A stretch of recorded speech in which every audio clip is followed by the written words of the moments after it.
You might bring me some more water. Okay, we're on. Thank you very much, Wes, for the invitation. It was a real pleasure to be here. I'm sorry I couldn't be here last year. I was scheduled to come, and at the last minute I had a personal problem in the family and I had to cancel out. In fact, I canceled out the day I was supposed to be on the airplane.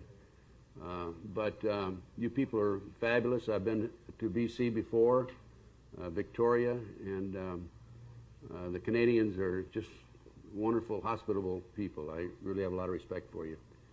I have to say that it's all really quite by accident that I'm involved in these issues. I was in the FBI 27.5 years, had a very illustrious career. I was chosen as the Outstanding Law Enforcement Officer of the Year in 1977 by the AFL-CIO Metal Trades Council, Los Angeles. I was, at the time of my retirement, one of the top executives in the FBI. I was in charge of Southern California as the chief. I had over 14 million people within my jurisdiction. I retired. In fact, I retired early at the request of the Attorney General of the United States, who asked me to go to San Juan, Puerto Rico, and coordinate the security game, the Pan American Games, in charge of security. I went down in the summer of '79 and came back, established my own consulting and international investigation business in Westwood Village, which is a part of LA, right near UCLA. And then subsequently I was a consultant for the '84 Olympics, and I was also a consultant for the California Narcotic Authority under then Governor Jerry Brown. So I've had a fantastic life, and I really didn't know what it was all about, to be frank, the big picture, the true story, until after I retired. And what happened is, shortly after my retirement, I was contacted by a group of doctors from Long Beach, California, and they said that their friend, Dr. Jeffrey R. McDonald, had been tried and convicted of murdering his wife and 2 children at Fort Bragg. The murders occurred February 17, 1970. These doctor friends of Dr. McDonald said he was absolutely innocent. Would you investigate the case? This is a case, by the way, those of you, some of you in this room, I'm sure, have seen the movie Fatal Vision. Would you raise your hands if you've seen the movie? It's a story of, it's been widely publicized as the best-selling book, Fatal Vision, by a fellow named Joe McGinnis. So first thing I did was go down and talk to Dr. McDonald. He was in prison at Terminal Island, San Pedro. And I told him, I said, Doctor, if you're innocent, I'll work with you from now on. Guilty, I'm not going to work the case. The child was 5.5, the other one was 2.5. Colette was pregnant. So the story is this. Dr. McDonald said he had come home that evening, went up to the back bedroom, just up 2 steps into the hallway and then back to the back bedroom to go to bed late. The 5.5-year-old child was sleeping with Colette, the wife. She'd wet the bed, so he came back and went back on the couch. He fell asleep watching Johnny Carson. He was awakened by 2 white males and a black male with E6 sergeant stripes and a fatigue jacket, and a white female with a floppy hat and the long blonde hair. And they claimed, later on I talked to the female and got a signed confession from her, and I'll tell you about that in a minute. They claimed that they came in looking for drugs. And he said, just a minute, I'll go call a friend of mine. And he went to call the friend, and instead of calling the friend, of course, he called the MPs, and a fight ensued. They had a knife, a ice pick, and the black male had a club. And he was over near the couch, and somehow or other his pajama tops got wrapped around his wrist, and he was fainting off the blows, and all of a sudden he felt a sharp pain to his right side. And he said to himself, well, that guy packed a strong blow. Lost consciousness. He woke halfway in the hallway and halfway in the living room. And there was dead silence in the house. He went back. His wife had multiple stab wounds in his chest. He went in and checked the 2 little girls. They'd been bludgeoned to death with multiple stab wounds. He called the MP. The MPs came. And a fellow named William F. Ivory was the chief investigator for the Criminal Investigation Division, Department of the Army. The story goes later on that Ivory looked the area over, looked at the upturned furniture and the potted plant that had been turned over, and he decided right then and there in 15 minutes that Jeffrey McDonald, Dr. McDonald, who was a Green Beret doctor at Fort Bragg, had staged these crimes. No motive, but he just decided he staged the crimes. The Army thereafter geared their investigation to prove the point that he was guilty. In America, of course, and up here, I think we're supposed to be innocent until proven guilty. I don't know if that's the way it is in Canada or not, but that's the way it should be. But the government claimed, even though they had no strong motive, that he went up and the 5.5-year-old had wet the bed and he got in an argument with his wife and he slaughtered the whole family. Absolutely not true. The white female was chanting, "Acid is groovy, kill the pigs, acid is groovy, kill the pigs." Jeff, before he lost consciousness, heard his little daughter yell, "Daddy, Daddy, help me, help me." He heard his wife yelling, "Jeff, Jeff, why are they doing this to me? Why are they doing this to me?" The case was tried in what we call an Article 32 Army hearing in 1970, early 1970. And as a result of the hearing, the Colonel Rock, who presided over the hearing, said that Dr. McDonald did not commit these murders based on the evidence presented to him. And therefore, the civilian and the military personnel should go out and check into a group of individuals, a hippie group, in the area. The group was, one of the members was a girl named Helena Stokely. The reason Rock said to do that is because the MP, Kenneth Micah, en route to the scene that night, had passed a girl on the corner with a floppy white hat, long blonde hair, and he said normally if he wasn't en route to a call, he would have stopped and asked about her, but he didn't. And when he arrived at the scene, he told the lieutenant in charge, "I think we should go check her out." They didn't go check her out. In addition to that, this girl, who her actual name was Helena Stokely, was because she died in January 1983, and I'll tell you a little bit about that. Helena had mentioned to several people that she thought she was there that night, but she was high on drugs. Long story short, they had a trial.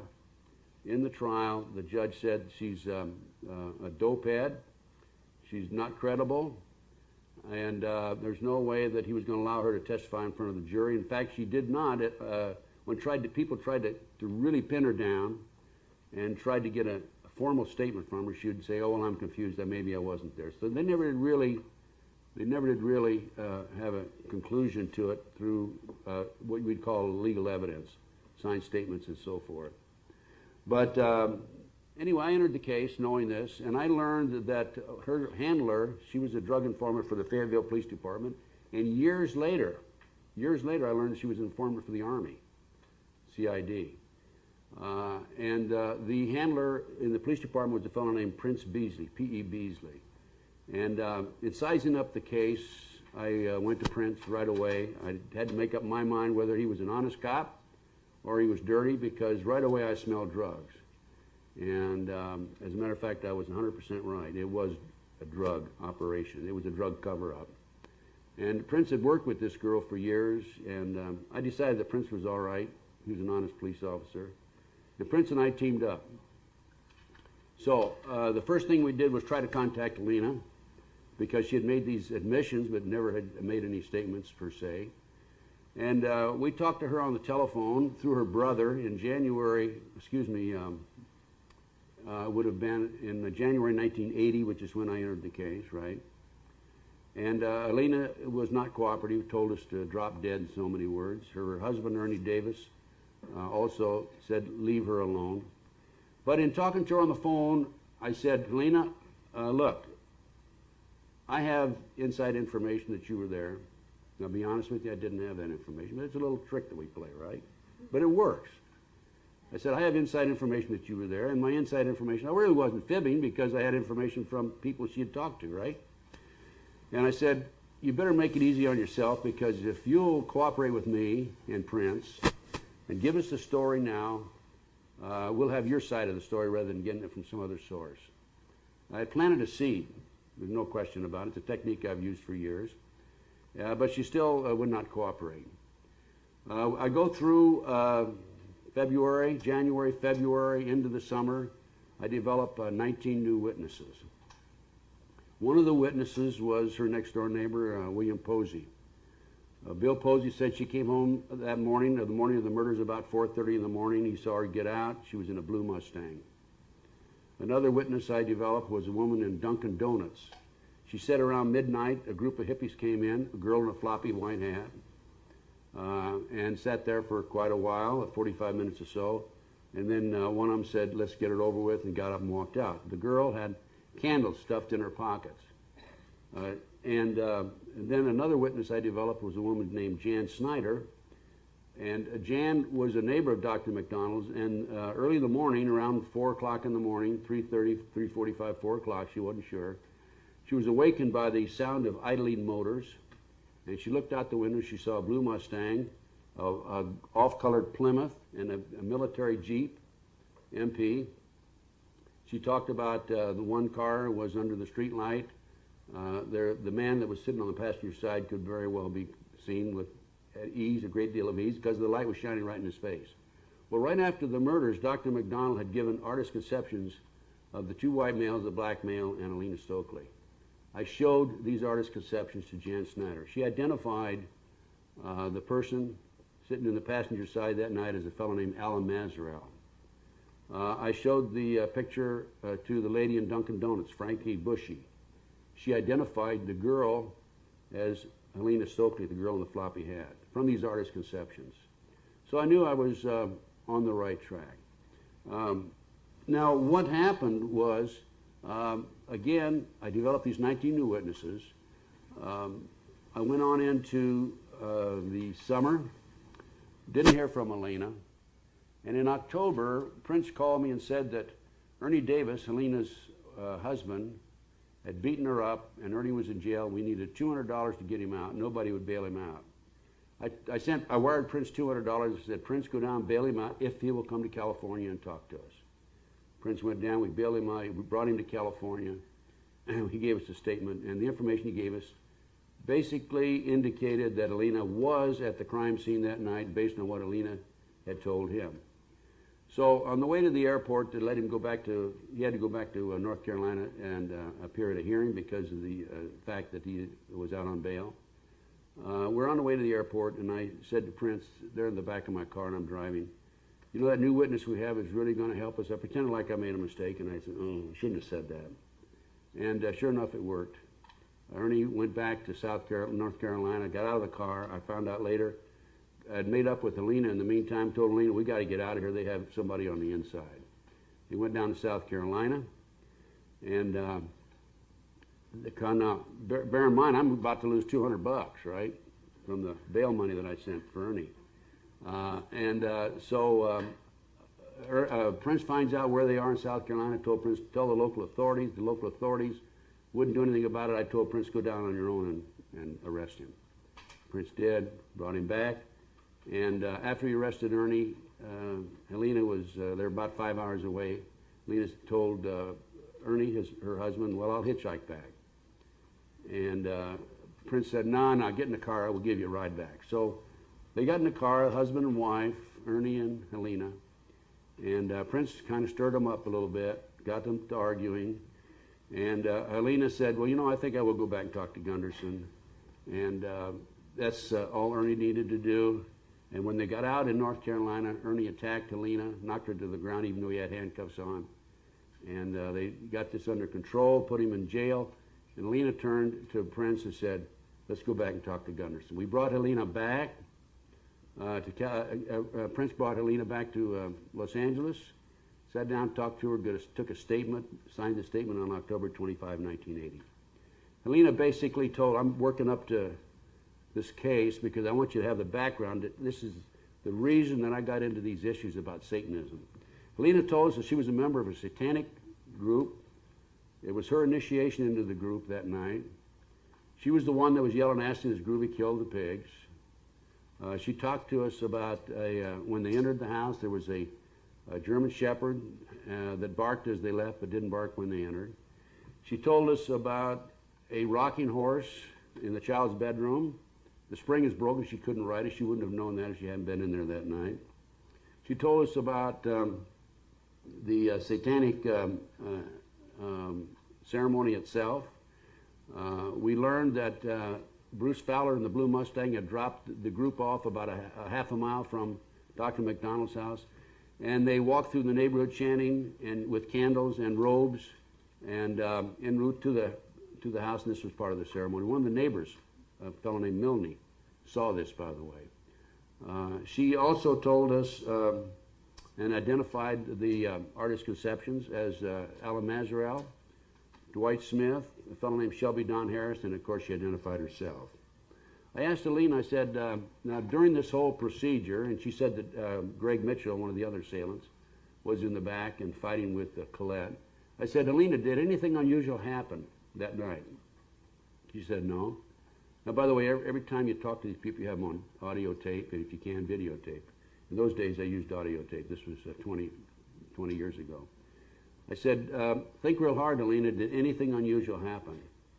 And she said, no. The third time I said, think real hard, because I knew from my investigation that somebody had called in that night in the middle of the murders and tried to talk to Dr. McDonald on the telephone.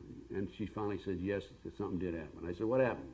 You see, you have to quiz them this way because you can't put words in their mouth. She said, well, right in the middle of the ordeal, the phone rang. I said, tell me about the conversation. She said, somebody asked for Dr. McDonald. And she said that I laughed. And Dwight Smith said, hang up the GD phone. And I hung up the phone. In the meantime, there was another investigator before me who had talked to the person who made that phone call, and that's why I knew about it. So this confirmed in my mind that she was there. Now, the CID had come in, as I said. They basically made the statement that they thought McDonald was guilty. Another person that she refused to identify, by the way, was a fellow named Wizard. She said and claimed she did not know Wizard's name. I have learned just recently that Wizard was a fellow named Francis Winterbourne, and Wizard was a member of the Process Church of Final Judgment. Do people know what the Process Church of Final Judgment is? It's a satanic group, mainly out of the San Francisco Bay Area. It was established in England, and they settled in the the LA area. Excuse me, yeah, the Los Angeles area, the Pasadena area. So we have now Helena saying that it was a satanic cult group. It was her initiation. She told us that the individuals involved in the group, Alan Mazarel in particular, were distributing drugs up and down the East Coast from New York to Florida after they were brought in plastic bags in the body cavities of the dead GIs.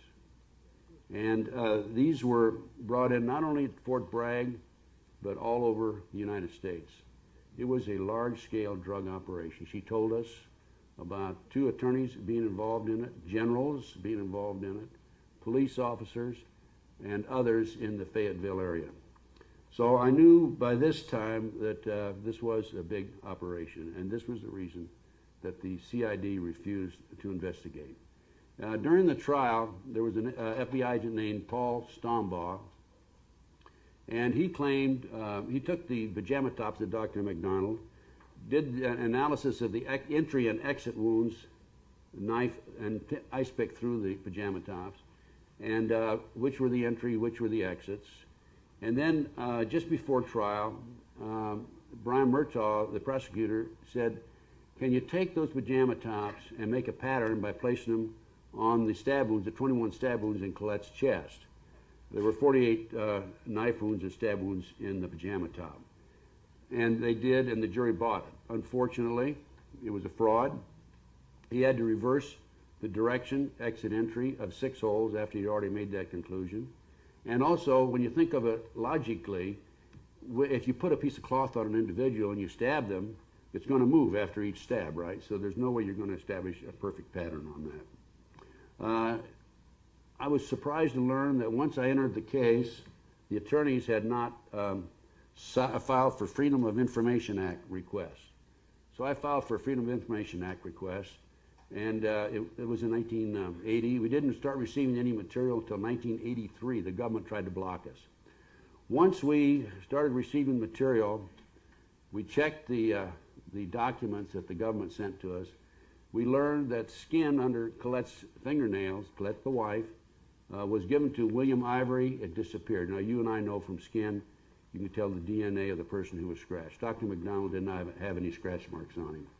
We learned that The fingerprint expert deliberately threw away, didn't lose, he deliberately threw away 7 fingerprints because they were unknown, and he said they kept becoming confused with the known fingerprints of other individuals who were there. We learned that there were some bloody syringes that were in the bedroom that night that nobody told the defense about. Bloody syringes did not belong to Dr. McDonald. This is something they could have and could have used in the Satanic ceremony. We learned that there were fibers. We knew there were fibers in certain locations where McDonald fought with the assailants, yet they were not listed on the government chart. And as I said earlier, we also learned that Helena Stokely was an informant for the Army herself, which would account for the fact that they didn't want to place her at the crime scene. So we also developed information through the Freedom of Information Act that the FBI had obtained a confession from Kathy Perry, who was there that night also, and from Greg Mitchell. The FBI didn't interview him. He refused to cooperate, but Greg Mitchell had told one of his neighbors that he was there that night. I learned during my investigation that one of the prosecutors, James Proctor, was a former son-in-law of the judge, Judge Dupree, so we had a conflict of interest. It was, the judge, by the way, refused to recuse himself, and he stuck steadfast as judge of the case through all the hearings. I developed information about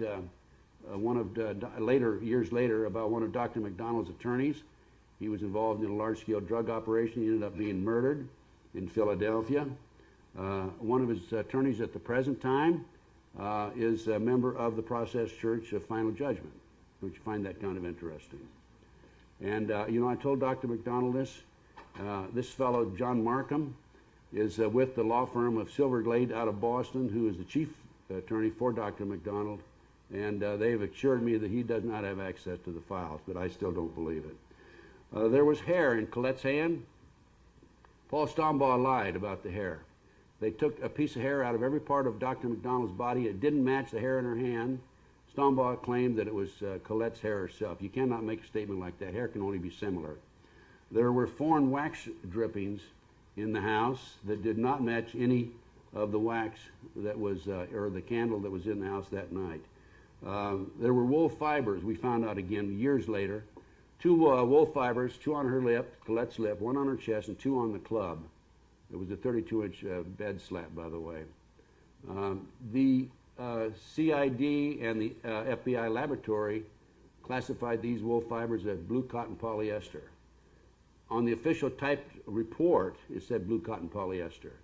Once we went behind the scenes and looked at the laboratory handwriting notes of the expert, it said wool. There was no wool in the house that night, no black wool in the house that night. So I felt pretty good at this point about my investigation.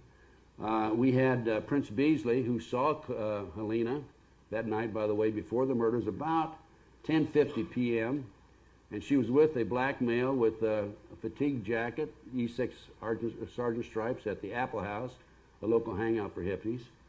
At 12:15, we had Helena through Artist Conception, through Frankie Bushy at the Dunkin' Donuts. A little after midnight, we had Milne talking about the ceremony, walking down the street in robes, chanting with candles en route to the McDonald house. We had the dog barking. Helena said that there was a dog that barked, and there was a dog that barked that night because Janice Pindleshot, the lady to whom the dog belonged, said that her dog barked that night. Jan Snyder identified Alan Mazarel from the Artist Conception that we had, and we had a 4:30, 4:45, Helena's neighbor, Bill Posey, confirmed that she came in late that night in a blue Mustang. Other witnesses identified themselves, the group, with a blue Mustang. So I kind of sit back. Oh, by the way, the latest development on the case is this. You won't believe this. You will not believe this, I assure you. We have finally been able to get the courts to agree to a DNA test. They agreed to do a DNA test on this case in 1997, 3 years ago. Still have not done the test. Now, the judge said that you can open up 15 pieces of evidence, 15 envelopes for evidence, but the defense cannot be present. Only the prosecution can be present. So they opened up the envelopes, and of the 15 envelopes that were opened, 5 of them are empty. 3 years later, we still haven't done the tests. So I'm feeling pretty good. I think that we have an open and shut case. And all my years as an FBI agent, very frankly, I'd never failed to interview a suspect or solve a case. It was a great record, except one case I had in New Mexico, in Kirtland Air Force Base. It was an old bank burglary. They blew a safe and all that. But I got the case reassigned from somebody to me, so it really wasn't mine from the inception. But I'd never lost a case. I'd always obtained a confession. I felt good.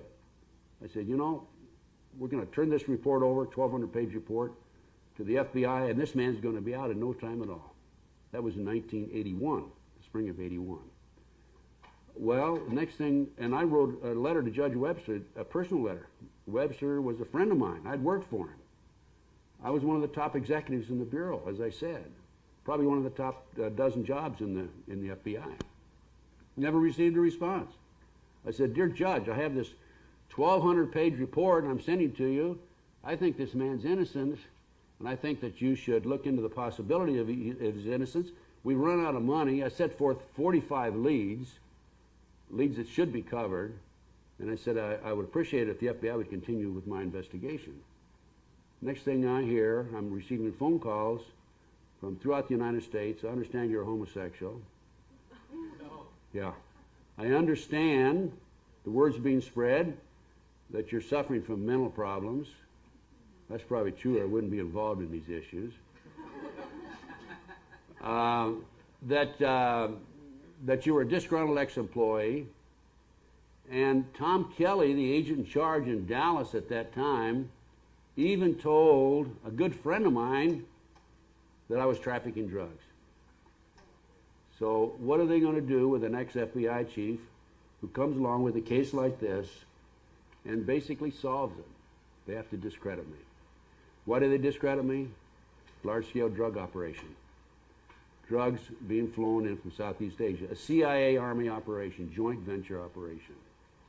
Now, for confirmation of that documentation, January 1, 1973, Time Magazine had an article on it. That's the only article I've ever seen about that drug operation in a national publication. Okay? So I submit my 1,200-page report, and basically I am accused of all these various nefarious activities, homosexuality and what have you.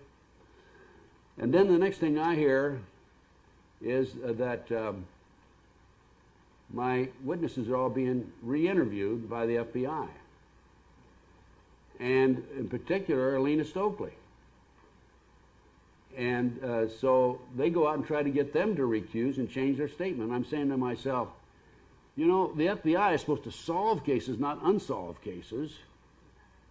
And the government isn't being paid to go out and take a fact and interview a person and try and get them to change their story. These guys are supposed to go out and corroborate the information that I have. Well, didn't work out that way. They interviewed Helena, and in talking to Helena, she refused to recant, but she was upset with me because there had been a big article in the Washington Post magazine, and I had arranged through the reporter for the article about the case and about her confession, and there was a picture of Helena in the magazine, in the newspaper. She just obtained a babysitting job, and what do you think happened when the parents of the baby saw her picture as a baby killer in the Washington Post newspaper? She lost her job. She was mad at me. And the FBI, obviously, with their wiretaps or whatever they were doing, felt this was a good time to go talk to Alina. And they went and talked to Alina, and they tried to get her to recant. She didn't recant, but she did say she was upset with me, which was all right. I've had a lot of people upset with me. So we rocked along, and I didn't pay much attention to the re-interview with Alina or with the others, because I knew that the information I developed would stand solid because of the audio tapes. And in one instance, later, in May of 1982, I even put her on videotape. After she was contacted by the FBI and they tried to get her to recant, she called me in May of '82. This was the FBI interviewed her in the summer of '81. She called me in May of '82 and she said, "Ted, I want to talk to you." So I flew to South Carolina. She told me about the FBI interviews, told me she didn't recant, and reiterated information about the murders and about the drug operation, and said that if she would be given immunity, she would tell all. She would give the names of the generals, the names of the attorneys, and the names of the police officers and everybody involved, and the people that were distributing the drugs.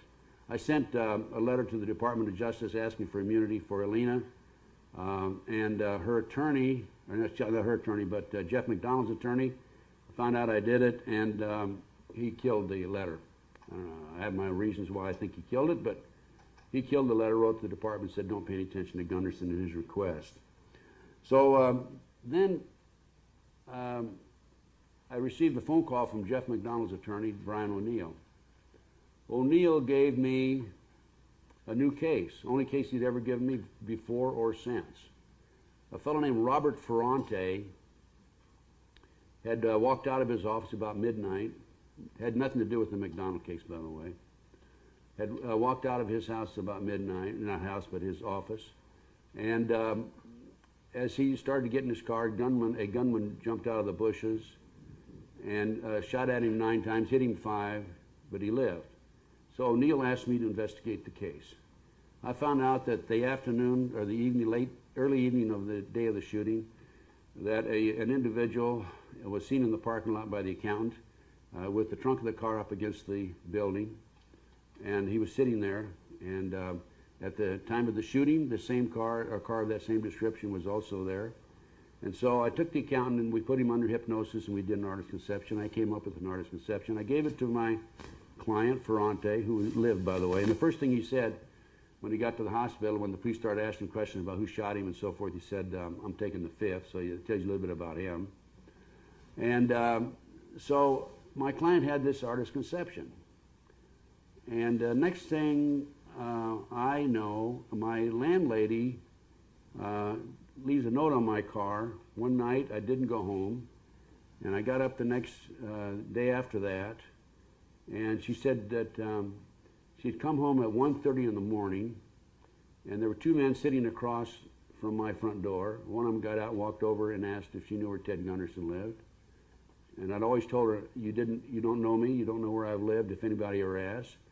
And she said no, and then she went up and watched him. At 1:45, they left, these 2 men in a car. So I checked with some of my informants, and I found out at that time that there was a contract out on me.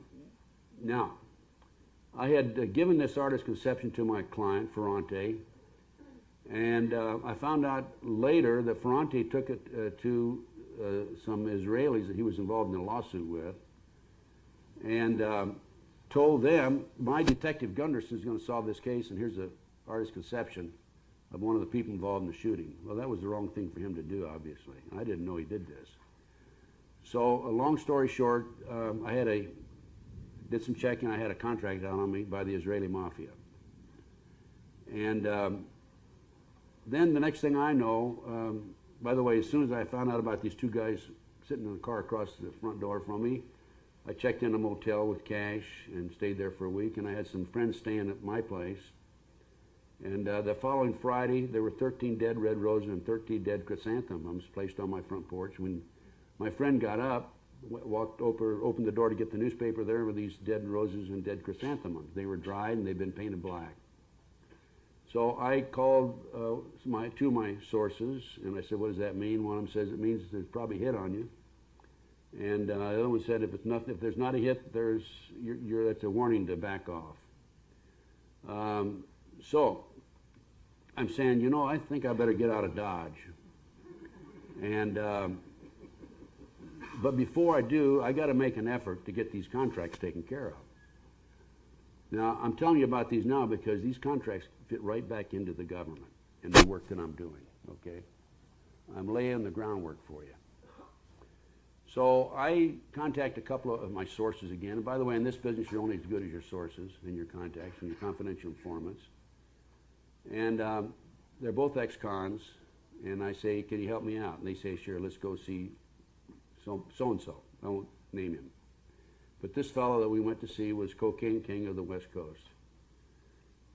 So we make an appointment on a Monday after the Friday that the roses and the chrysanthemums are dumped on my front porch. And we go up to the front door, knock on the door, and the guy in the artist's conception answers the door. So I'm saying, I wonder if I got the wrong house here. And of course I didn't. But at that point we went in. I knew they weren't going to do anything to the three of us. So we went in, we sat in a parlor. He had a couple of females in there he's playing pool with. Rough looking guy, a rough guy himself, tough guy, a hit man obviously, or at least involved with the hit team. And then pretty soon he took us into a side room. Wait here. The Cocaine King of the West Coast came in. By the way, before he came in, his dog came in. Smelled all of us, sat down at my feet, and went to sleep. And he came in and he said, my dog likes you, I like you. And he told the other fellows to get out of the room. I'm sitting there, and first question he asked me is, how many children do you have? What he was saying is, you know, if you don't play your cards right, your kid's health's in danger. I told him, and then he took the artist's conception out and handed it to me, see, where'd this come from? And I told him, I says, you know, if you're going to do anything to the person that gave this to me, I'm not going to tell you. I'll take the heat myself. And he was kind of set back and offended by that. And I said, no, I won't tell you where it came from. And he said, finally he says, okay, I won't do anything. I said, well, I told him the story about how Robert Ferrante's accountant walked through the parking lot at 6:30 and this car was sitting there, artist conception, and so forth. So I guess he admired me standing up to him or what, I don't know, whatever it was, either his dog or something.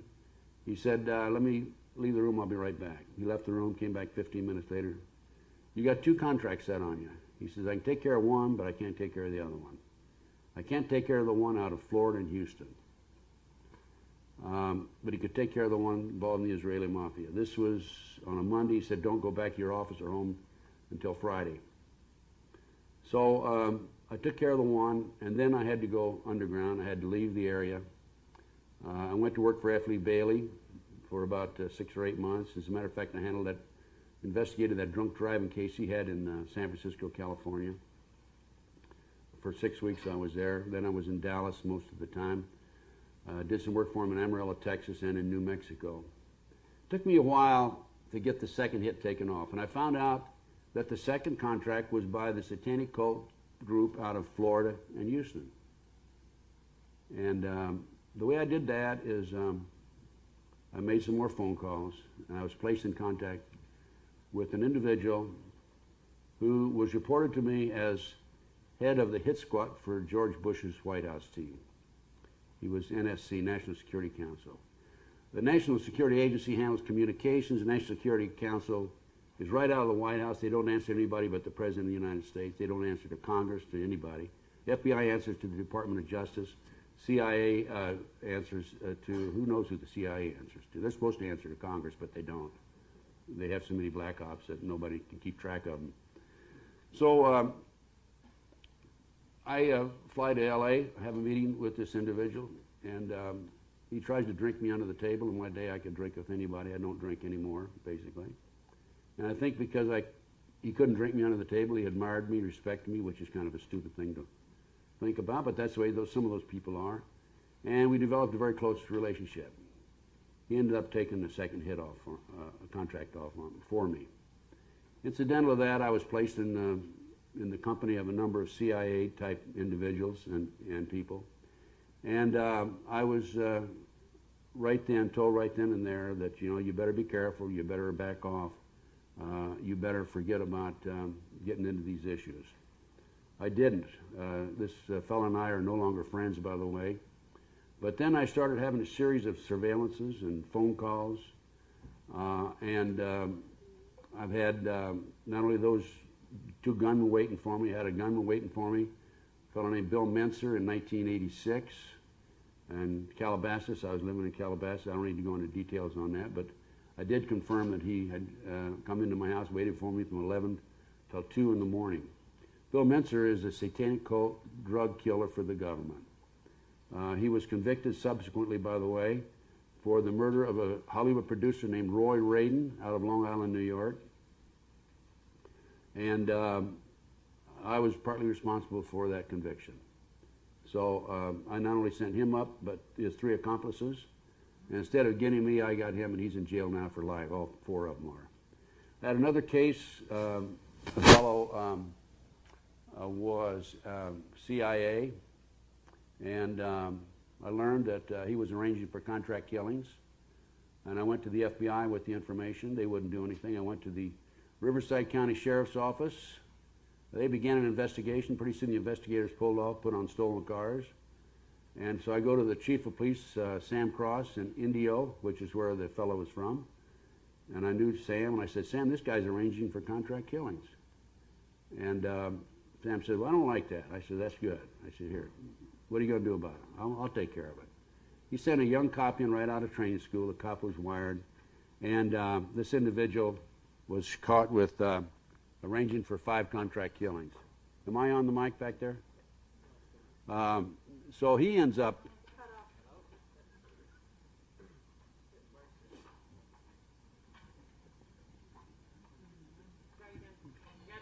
All right, okay. So he ends up going to jail for 3 years, and when he got out, he arranged to have Mincer come after me. The surveillances that I had were rather obvious. They would wait half a block up from my home, just sit there. And I'd spot them, and I would put my gun on, get in my car, and drive up about 3 miles an hour, look at them, do a U-turn, 3 miles an hour back, do it again, then come in and park behind them. And they'd get nervous, and I'd be watching them in the rearview mirror. I'd be behind them watching them, and all of a sudden they'd take off. I had 2 of those. One fellow, I cornered him down around the corner. He thought I was going to do something to him, and his eyes got, big as saucers. Another incident was in Long Island, not Long Island, but Long Beach. I was walking staying at my daughter's, walking my dog one midnight, and I saw some fellow about a quarter of a block up sitting in a car, darkened. And so I walked back with the dogs, put them in, put my gun on, went up, walked up to the front of the car with my paper and pen and started writing his license number down, walked around the back of the car, wrote his license number down, walked up to the window. I said, get out, I know who you are. I've seen your type before. And the guy's going like this and locking all his doors, and he says, no, I'm waiting for somebody. I said, yeah, I've heard that story before. And just about this time, I hear the door open across the street in a house, and it was true, he was waiting for somebody.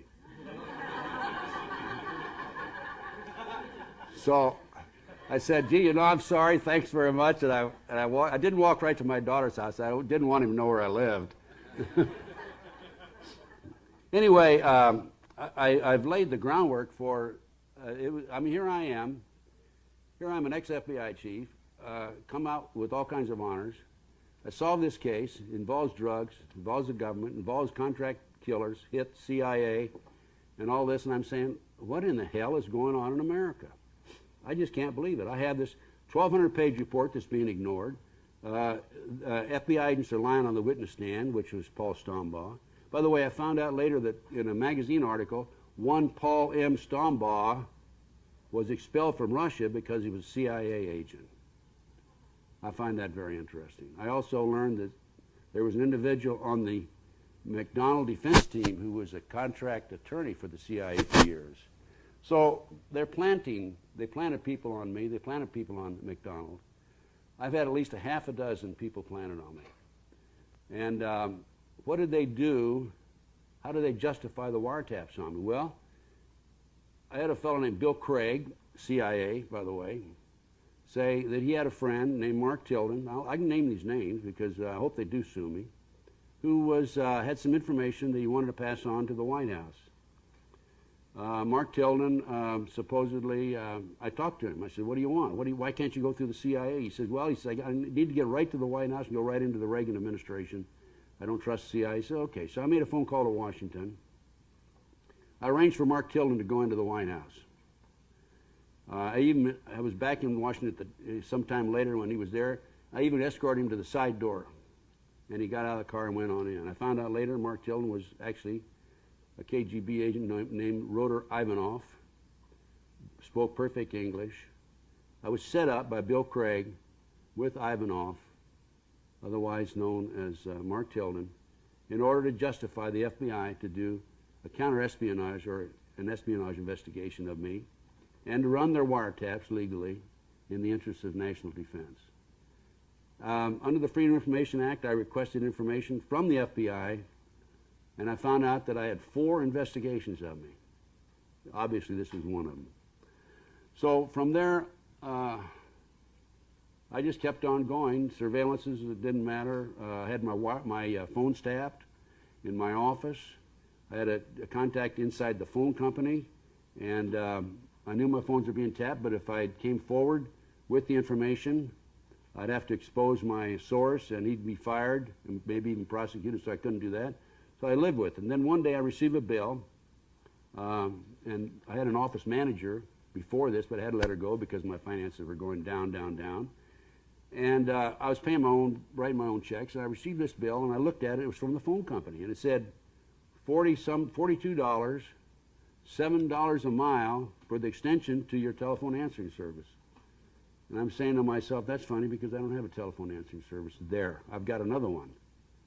So I called the phone company. I said, would you give me that in a letter, and so on and so forth, and they did. And what they were doing, they had a answer-all telephone answering service on 5900 West Pico in Los Angeles, and they were running that as a front and tapping all kinds of telephones. I went down there.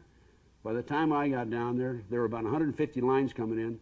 Somebody had cut the lines coming into the building and made off with all their equipment. So I filed a lawsuit against GTE. I couldn't get an attorney to handle it. I finally had an attorney that went just so far. We got up to the first deposition, and he wanted out. I think he was paid off, to be honest with you, and so I settled out of court for a minimal fee. So I had these wiretaps. I was a homosexual and suffering from mental problems and what have you, and had the surveillances on me. It didn't bother me. I just kept right on going. I became involved in the case in Nebraska. It's called the Franklin cover-up, and in that particular case, I learned that there was an international child kidnapping ring operating out of Iowa and Nebraska. They had the Franklin Savings and Loan was raided by the IRS and the FBI. As a result of the publicity, 80 children came forward and said that they were victims in a large-scale pedophile ring. Of the 80 who came forward, 4 gave statements, 2 recanted, 2 refused to recant, Lisa Owens and Paul Benassi. The 2 refused to recant. I went back and interviewed them. I talked to them, helped develop the case. The investigator before me was murdered, by the way, and I didn't really replace him because he was a full-time investigator, and John DeCamp had just asked me to come back and kind of fill in until we could, work it more extensively. But we learned from talking to these kids that this large-scale pedophile ring was not only involved in pedophilia, they were involved in pornography, they were involved in satanic occult activity. The kids attended these ceremonies with robes chanting, human sacrifices, and these were not dirtbags off the street. This was the past publisher of the Omaha World Herald. This was the chief of police, Bob Wadman. This was the head of the Nebraska Forestry Service, Eugene Mahoney. These kids named all these individuals, some of the top citizens in Omaha, Nebraska. So the case went actually nowhere. The main agency that blocked it, kept it from going forward, was the FBI. But they were taking these kids out of orphanages, foster homes, Boys Town. They were driving them in private limousines from Omaha, Nebraska to Sioux City, Iowa, placing them in private jets, flying them to Washington, D.C. For sex orgy parties with congressmen and senators. And, of course, they would blackmail the congressmen and the senators. Paul Benassi, one of the kids who was talking, told me about how when he was, by this time, he was about 21, 22 years old, told me how when he was 14, 15, 16, they would take him out and to a shopping mall, a park, a public place, to try to attract the kids over, his age, over near the car. The adults would grab them, make off with them, and put these kids in a safe house, and so forth. Paul told me, I said, what do they do with these kids, Paul? He said, well, they auction them off, and he'd been to two locations, Las Vegas and Toronto, Canada. I said, how many auctions have you attended? He said, 6. And I said, how many kids were auctioned off at each one? He said, there were as few as 6 and as many as 36. I said, how much money do they get for one of these kids? They sell for $50,000. 36 times $50,000 is a bundle of money. What happens to kids afterwards, Paul? They're using satanic ceremonies. They're put on airplanes, foreigners that don't speak English, planes with no markings on them. Now, wait a minute, FAA's got to be involved in that. We got planes coming in here with no markings? Huh? Or whatever. They're put in campers. They're sent overseas, probably for, well, I've been told, for body parts, for sex slaves, and what have you. In November the 7th, 1997, I was in Denver, Colorado on a lecture. We picked up information that an airplane with the children from Child Protective Services in the state of Colorado was serviced at Denver International Airport. There were 2 men and a female woman, and the fellow that serviced the airplane asked, what are those kids doing here? There were 210 kids, and she said, Child Protective Services, none of your business. The plane, he checked the manifest, the plane was going to New York to refuel and then going on to Paris, France. Big business, right? So Paul said that he was part of the kidnap ring. There have been several attempts to kill Paul. John DeCamp, an attorney, filed a lawsuit against Larry King, who was the leader of the operation and the president of the Franklin Savings and Loan.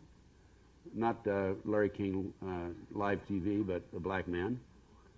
And he had $1 million judgment February the 9th of last year. Received $1 million judgment. So we do have some good documentation. I have the documentation paying the telephone company. I mean, the telephone company paying me. We got the $1 million judgment and so forth. In addition to the Nebraska case, later in 1990, the spring of 1990, how many of you have heard of the McMartin case? The McMartin case was a preschool, Manhattan Beach, California, longest trial in the history of the country, 2 years. The kids said that when they were dropped off in the morning by their parents, picked up at night, between that time they were victims of a satanic ceremony. There were tunnels under the school. They had witnessed human sacrifices. They were flown into the mountains for ceremonies. And of course, the authorities said that, well, these kids are all hallucinating. The kids claimed that there were these tunnels. They said that they told the authorities where the entrance was and everything else. The authorities went out there in 1987, couldn't find any tunnels. In the spring of 1990, I heard that the property had been sold from the McMartins and given to Danny Davis, the attorney, and he had sold it to a contractor. They were going to build an office building on the property. And so I went to the contractor. I said, would you do me a favor? Let me have that property for 2 weeks. And he said, yeah, but you got to sign liability. You got to sign a contract. Went to an attorney friend of mine, and he wrote up a contract.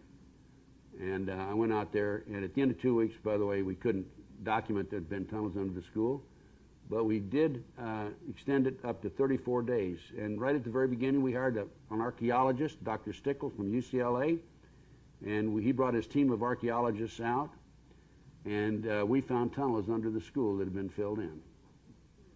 And the kids said that they were taken through these tunnels up into the triplex next door. There was a trap door in the bathroom.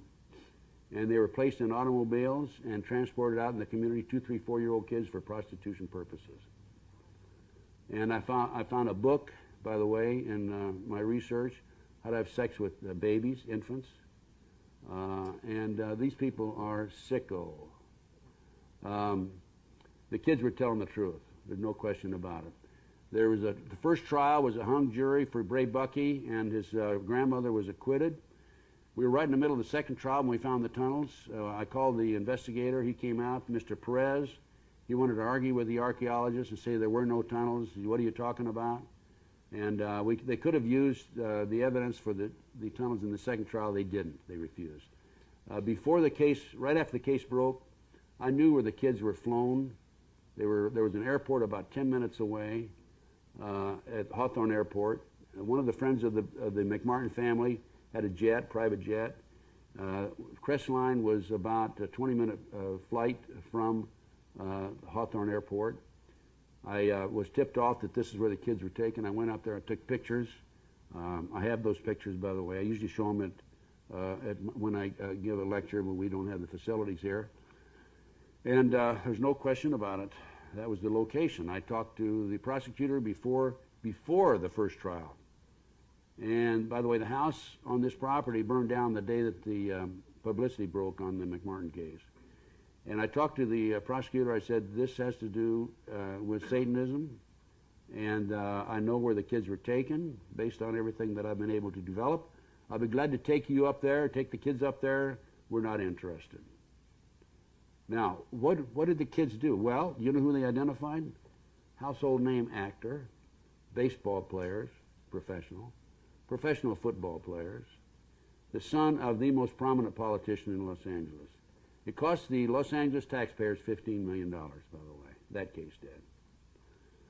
So, what do you have? Well, let's see. We've got cover-up in the McDonald case. We've got cover-up in the Nebraska case. Now, most recently in the Nebraska case, Franklin cover-up,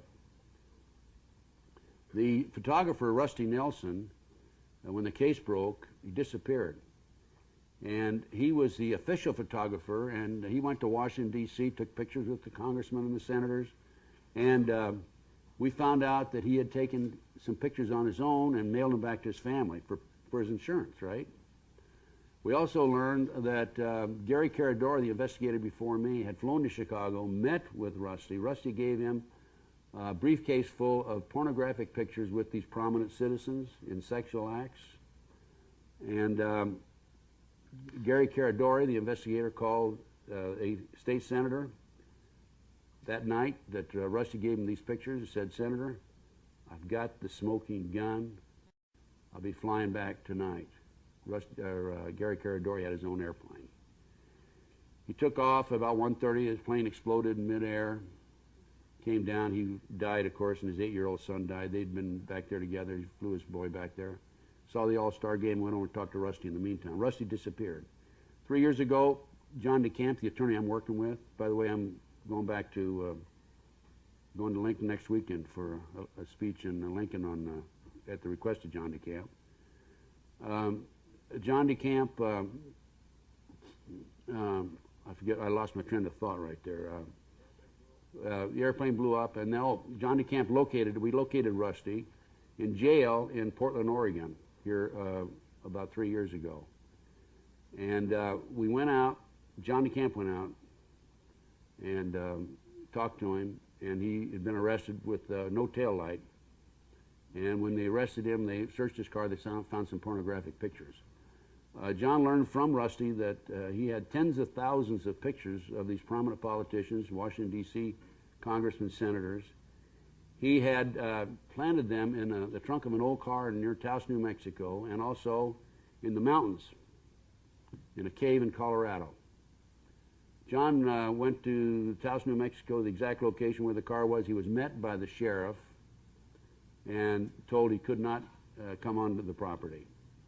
We still have not been able to get to the mountains in Colorado. In the meantime, John brought Rusty Nelson back to Nebraska and as a parole violator, and he was recently arrested, out on parole, and he was recently arrested as a parole violator and sent back to Oregon. We're concerned about Rusty's life. By the way, there is, if you want information on this case, for those of you who have the websites, you can write this down. Here's a email. Write to this email, and she'll send you the 55-page report that I did on Rusty Nelson. It also explains the Nebraska case. It's capital N, capital G, small O-S-H, O-S-C-H, capital N, capital G, small O-S-C-H, at AOL.com. That's capital N, capital G, small O-S-C-H, at AOL.com. Anyway, that's Noreen Gosh. Noreen Gosh's 12-year-old son, a newspaper boy in West Des Moines, Iowa, was kidnapped by this group of, out of Omaha, Nebraska, part of the ring. What did I learn from the Nebraska case. Well, Rusty Nelson has gone back to, let's say, Nebraska, he's gone back to Oregon. We don't know what's going to happen there.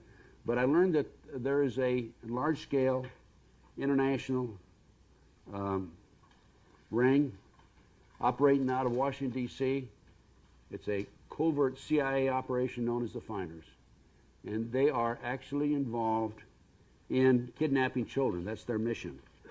I was able to gain access to a U.S. Customs report, and in 1987, Tallahassee, Florida, the police department, I'm off?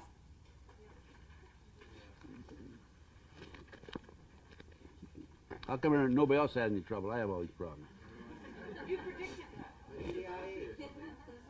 that. That's it's Satan at work. Don't tell me. I know that guy when he operates. You got it? You got me back? How long have you been off? Oh, a couple of seconds? Okay. Okay, the Tallahassee Police Department, February 5, 9. This is, by the way, is in a report that I got some dynamite documentation, folks. It's in a report that I put together called Documentation New World Order. I gained access to a Department of the Treasury, United States Customs Service investigation. I have the report right here in front of me.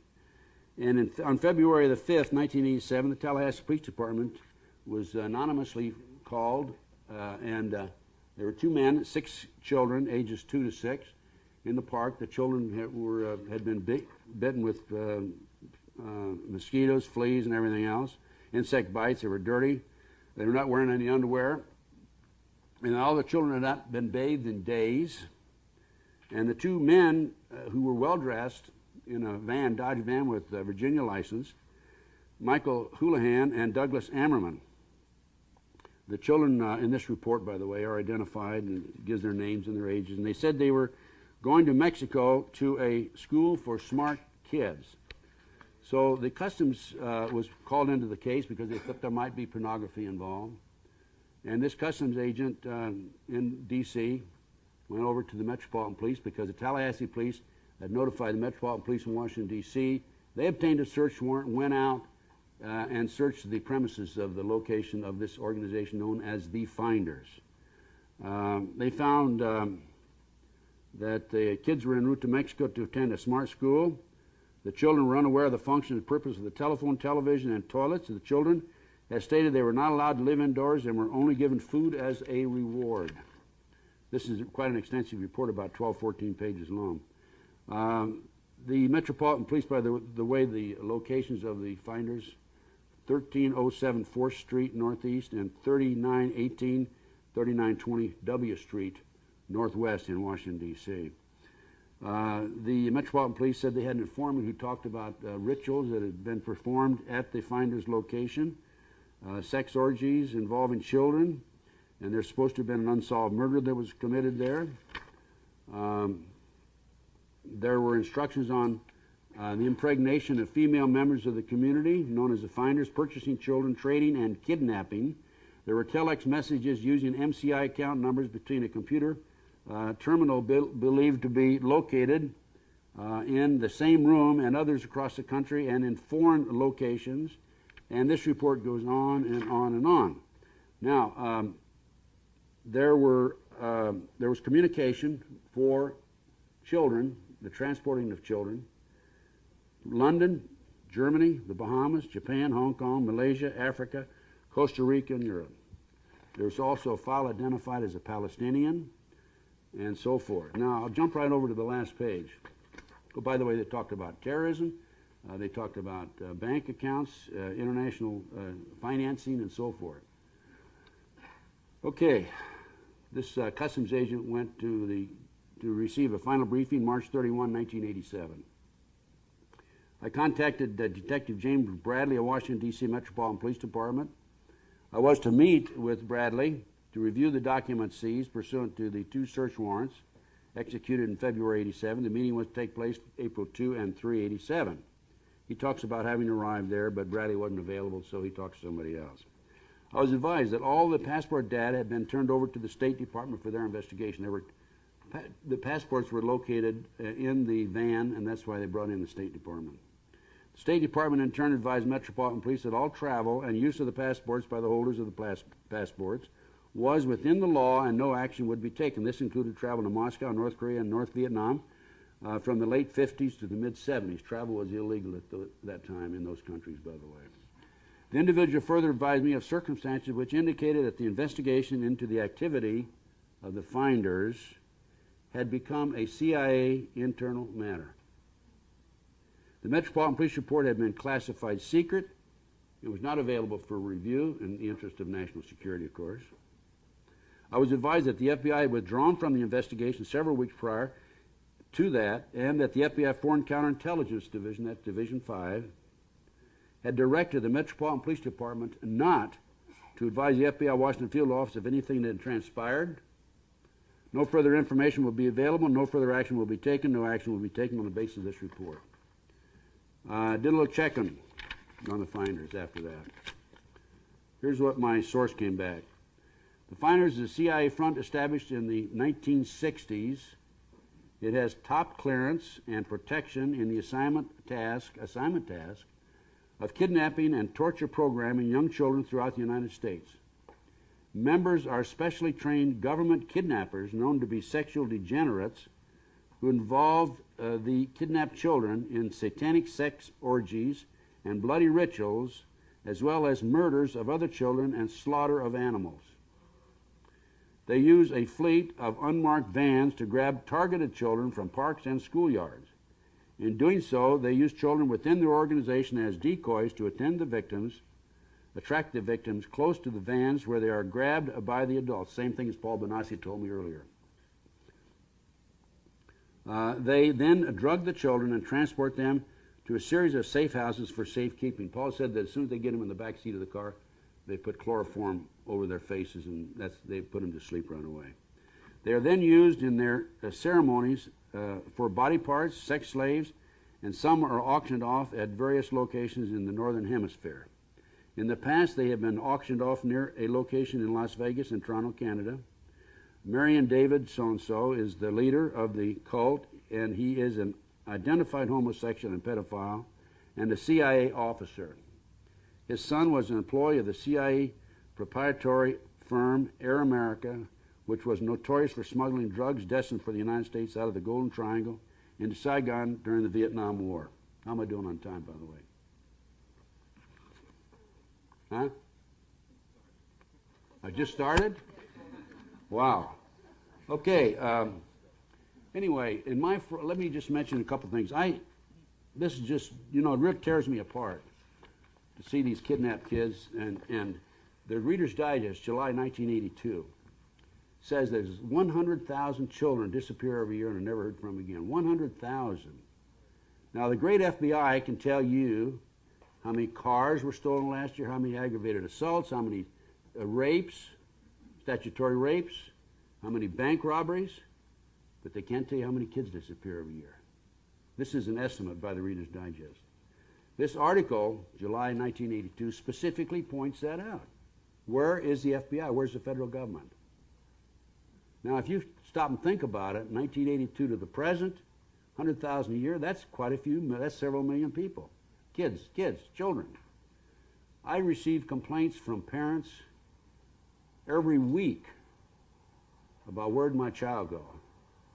I had a lady come here last night just to meet with me because she heard I was going to be here. I'm going to meet with her Tuesday. Her child, I can't go into details because I don't want to jeopardize anybody, but it involves a satanic cult and the kidnapping and the murder of a child, a little infant. These kids in the McMartin case talked about babies being thrown into the fire. I have a case out of Philadelphia, Lou Bear. He hadn't seen his children in something like 7 or 8 years. I went back in the late 80s, early 90s, whatever it was, to testify for Lou. And what happened is Lou got tired of the court system. He couldn't get relief from the courts because they took his baby, they took his children. His ex-wife has him with her boyfriend, who's a satanic cult activist, and the courts refused to consider that possibility, and Lou lost his kids to his ex-wife and the boyfriend. And the kids would come home and tell him, Daddy, they're doing this to me, they're doing that to me. We're talking about group sex, and we're talking about exposing them to murders and homicides. And we're talking about cutting up babies, and we're talking about throwing them in the fire, as the McMartin kids had said. So Lou got tired of it. And one day, Lou had visitation, and he just took his kids and kept on driving. And the great FBI ran him down eventually. He had him for several months. And I have a number of cases like that where the great FBI runs him down.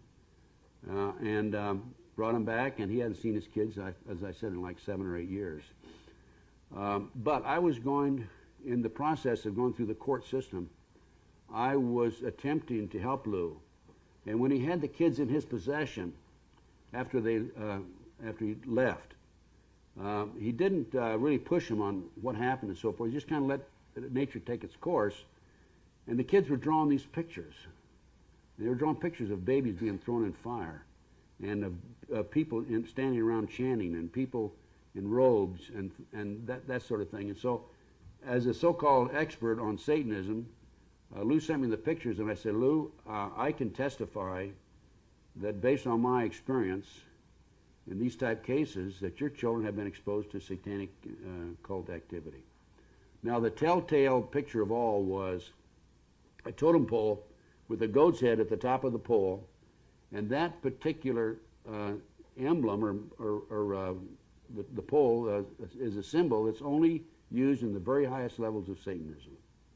So I was willing to testify. I went back to Philadelphia to testify that based on these drawings, these kids have been exposed to satanic activity. The judge wouldn't even let me in the courtroom.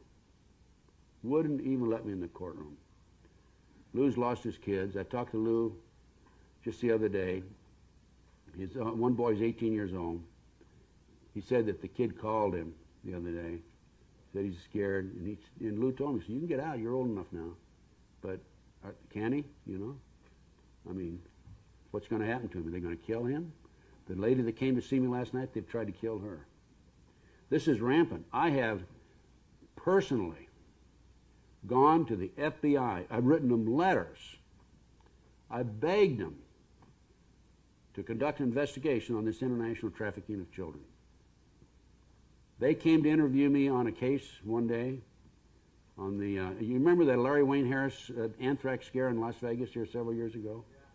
I have my own TV show, and I had just interviewed Larry Wayne Harris the night before he was arrested. He was arrested the next night, and so they found out that I had interviewed him on my TV show, and they sent an agent, a female and a male agent, out to interview me. They didn't know who I was until they walked in, saw my FBI seal and all my letters of commendation, pictures of presidents shaking hands with me. And I said, what are you here for? They said, we're here because we know you interviewed Larry Wayne Harris. That's right. I said, let's sit down. I'm going to turn this tape recorder on. We really don't like tape recorders. We don't want to be taped. I said, well, if you're going to talk to me, you're going to be taped. I insisted. And I taped the conversation, and at the end, I said, okay, they asked me the questions. At the end, I said, okay, now it's my turn. I'm telling you about an organization in Washington, D.C., a CIA covert operation known as the Finders. I want you to investigate it. So I've got them on tape there. I've written them letters. And most recently, I learned about a CIA assassination team that was going to Central America and Mexico in May and June to assassinate 400 civilians and Americans and civilian natives and military personnel, everybody who had knowledge of the drug operation involving the Bushes and the Clintons, bringing drugs into the United States. And then when they got to assassinating those 400, they were going to come up here and assassinate some 100 Americans in July and August.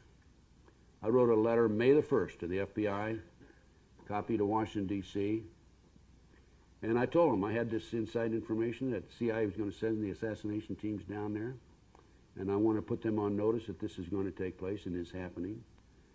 And do you know what? In the interim, May the 17th, USA Today, there was a little squib in the USA article, in the newspaper, an article, and it said that a fellow named Sepulveda, an American from Puerto Rico, had been arrested with a cache of arms, camouflage equipment, and bombs. Now, I subscribe to USA Today, okay. I received every issue up to the 16th, and I received every issue since the 18th, including the 18th. I did not receive the issue of the 17th that had that little squib in it. Don't you find that a coincidence? That shows how closely they're watching my mail, okay? But I had a friend of mine that called it to my attention. I immediately called the Attorney General's office in Mexico, and I called the police department in Nuevo Laredo, Mexico, told them about the information I received about this CIA assassination squads going down there to murder those people. And what do you know?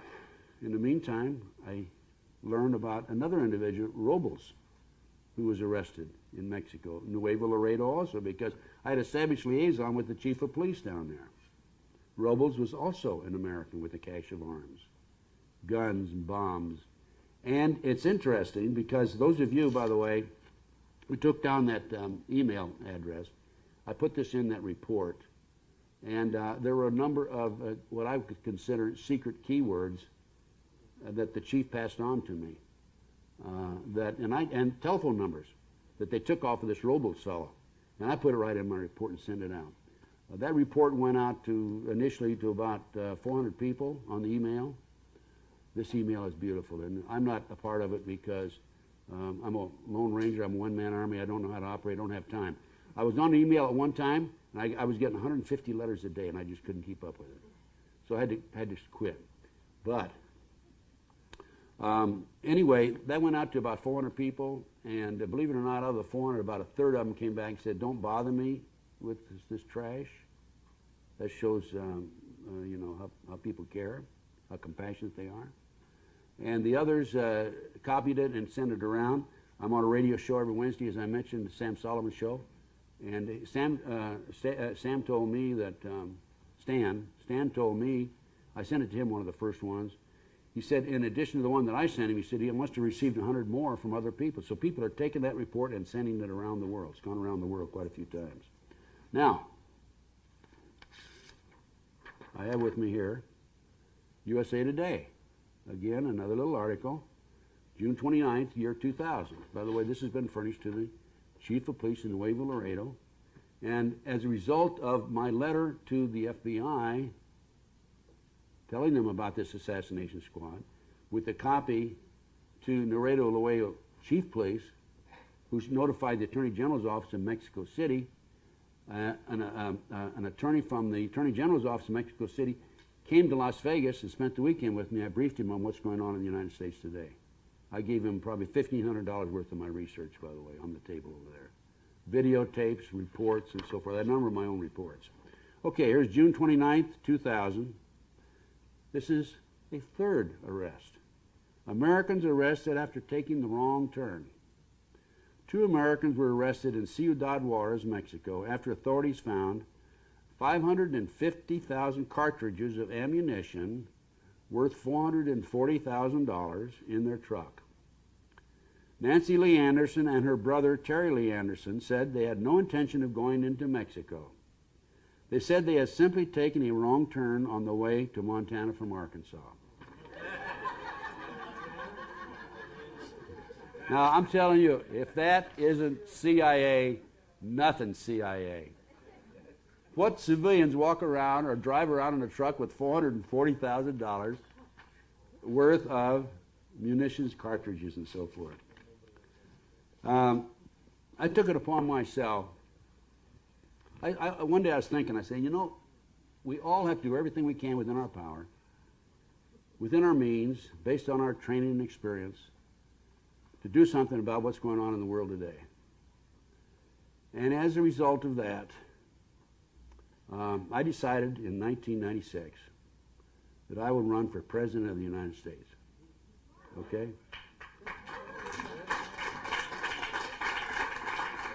Don't clap yet, because I got to tell you the end of the story, okay?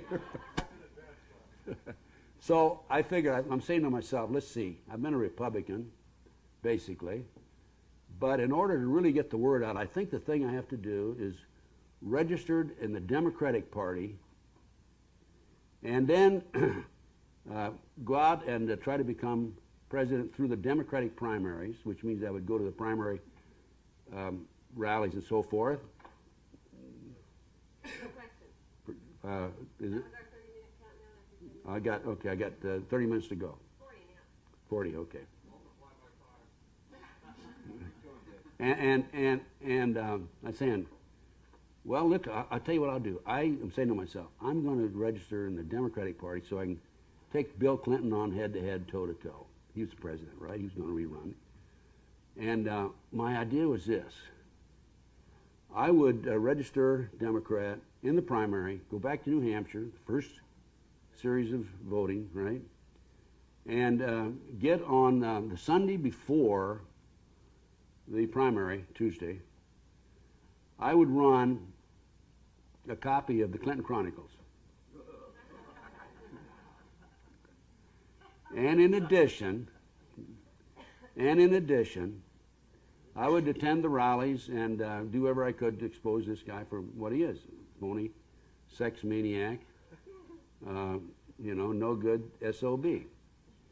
Those of you know what the Clinton Chronicles is? It's a story about Bill Clinton's drug operation and his sexual escapades and all that sort of thing. It's a tremendous expose. He didn't inhale. Yeah, and he didn't inhale, right.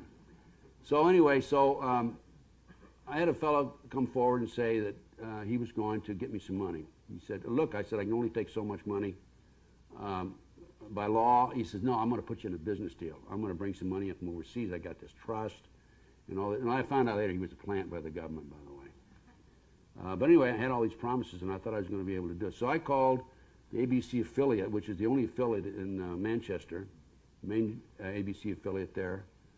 And I talked to Julie Capiano, I think is her name.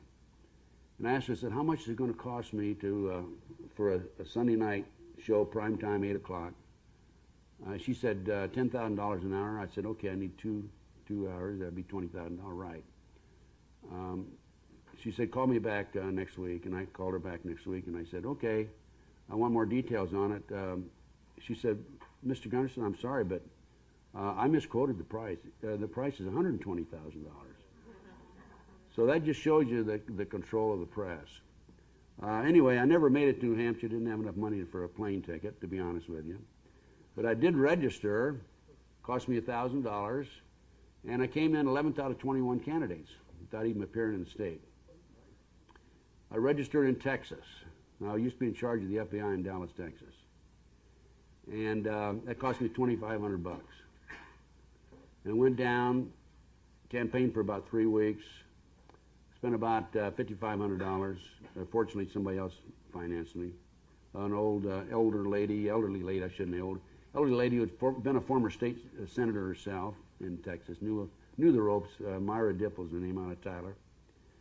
And I came in 5th in the primary in Texas. I gathered over 15,500 votes.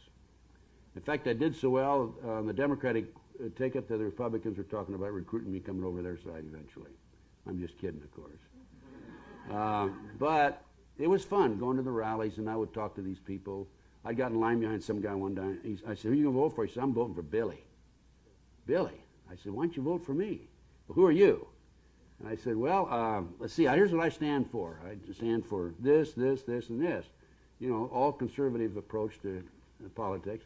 He says, no, I'm voting for Billy. I'm not voting for you. And I said, well, let me give you this literature and read it. No, I don't want it. He wouldn't even read it. But anyway, it was kind of fun. And then I'd talk to these various individuals and try to explain, what a phony Bill Clinton was.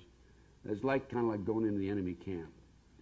But anyway, it was an experience. I came back, re-registered independent in Nevada, ran for Congress in Nevada, 1st district. And I did all right there. I came in 3rd out of 5 candidates, right behind the Republican and Democrat. But the point is this. I'm saying I'm doing everything I can within my power to make a change. Now, I knew I wasn't going to be elected president of the United States, but I figured I got to do it. I've got to do it. You know what it costs to register in the primary in every state in the United States? Over $100,000. Okay. Colorado took my money just to be on the ballot, right? And they didn't put me on the ballot. They said, oh, that just gives you the privilege of having people do a write-in with your name. And then I talked to a precinct captain after the election. She said, we were given instructions not to put any of your information or your material on the table. Keep it under the table and only bring it out if people asked about you. Oregon and Tennessee would not put me on the ballot, even though it didn't cost anything, because I was not a viable candidate. I wrote to both of them, and I said, hey, wait a minute. I've been on every radio talk show in America, Larry King, hard copy, Inside Edition, 48 hours, 2020, and I'm not a viable, and I'm former head of the FBI, and so on and so on, and I'm not a viable candidate. That's right, you're not a viable candidate. So it's a rich man's game, and the only way you're going to do it, make it, is to belong to the club, and the club is the Illuminati, let's face it. Now in a skull and bones. Now here's another problem we have. There are electronic voting machines out there. The electronic, by the way, all this information is in this book, this documentation, what I have here. These electronic voting machines, there's no paper trail. They can be manipulated. They can be fixed.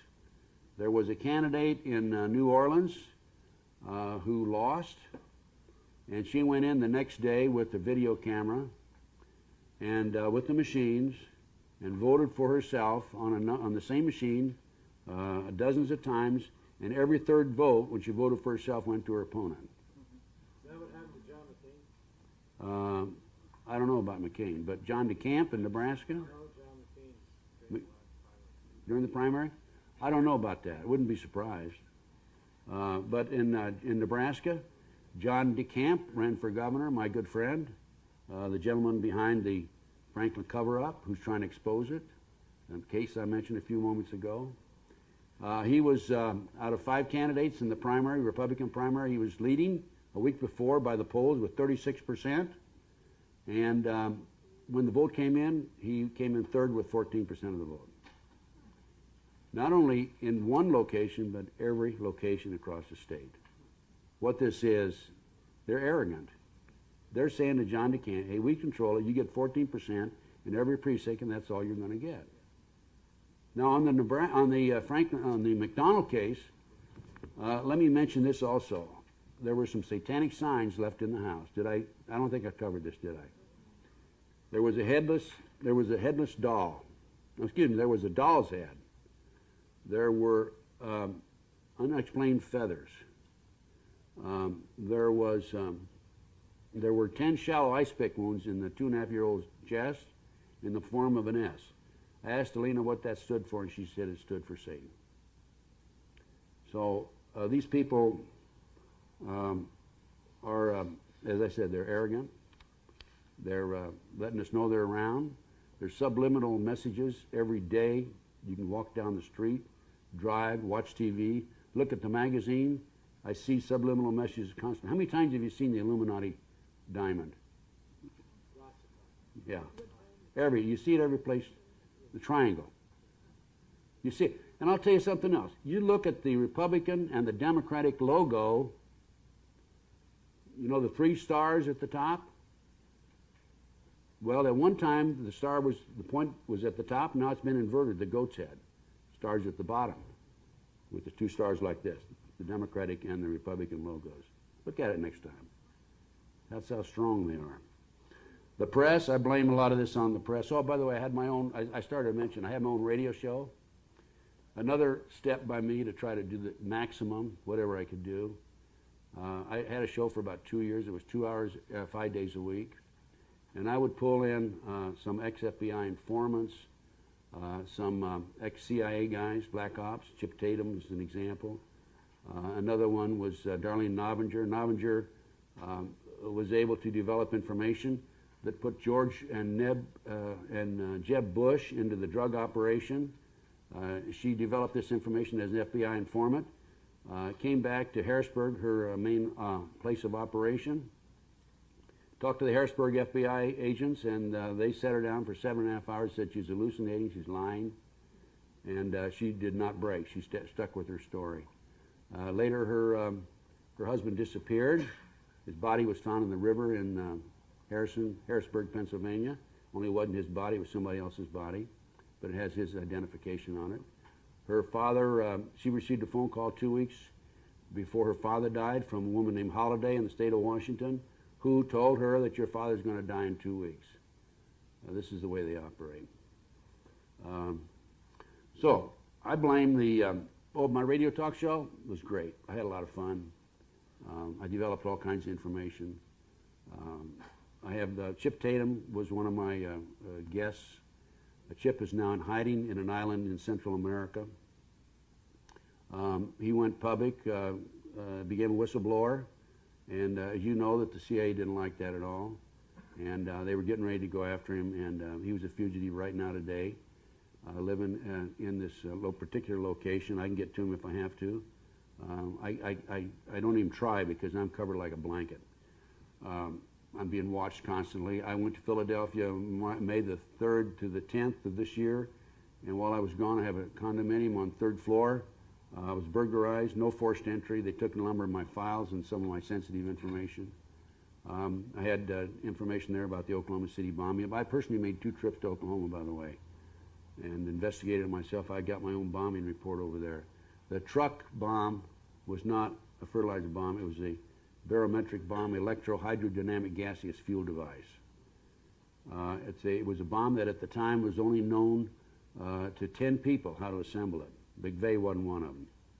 I happen to know that there were at least 11 other people besides McVeigh and Nichols involved in the bombing. There was a fellow named Terrence Yagi, police officer, black man, 6'4", 275 pounds, powerful man.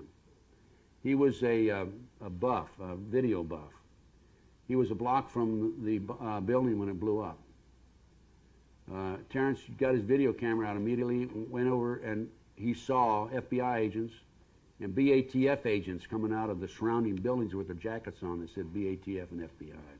What's the ATF? Bureau of Alcohol, Tobacco, and Firearms. ATF, in other words.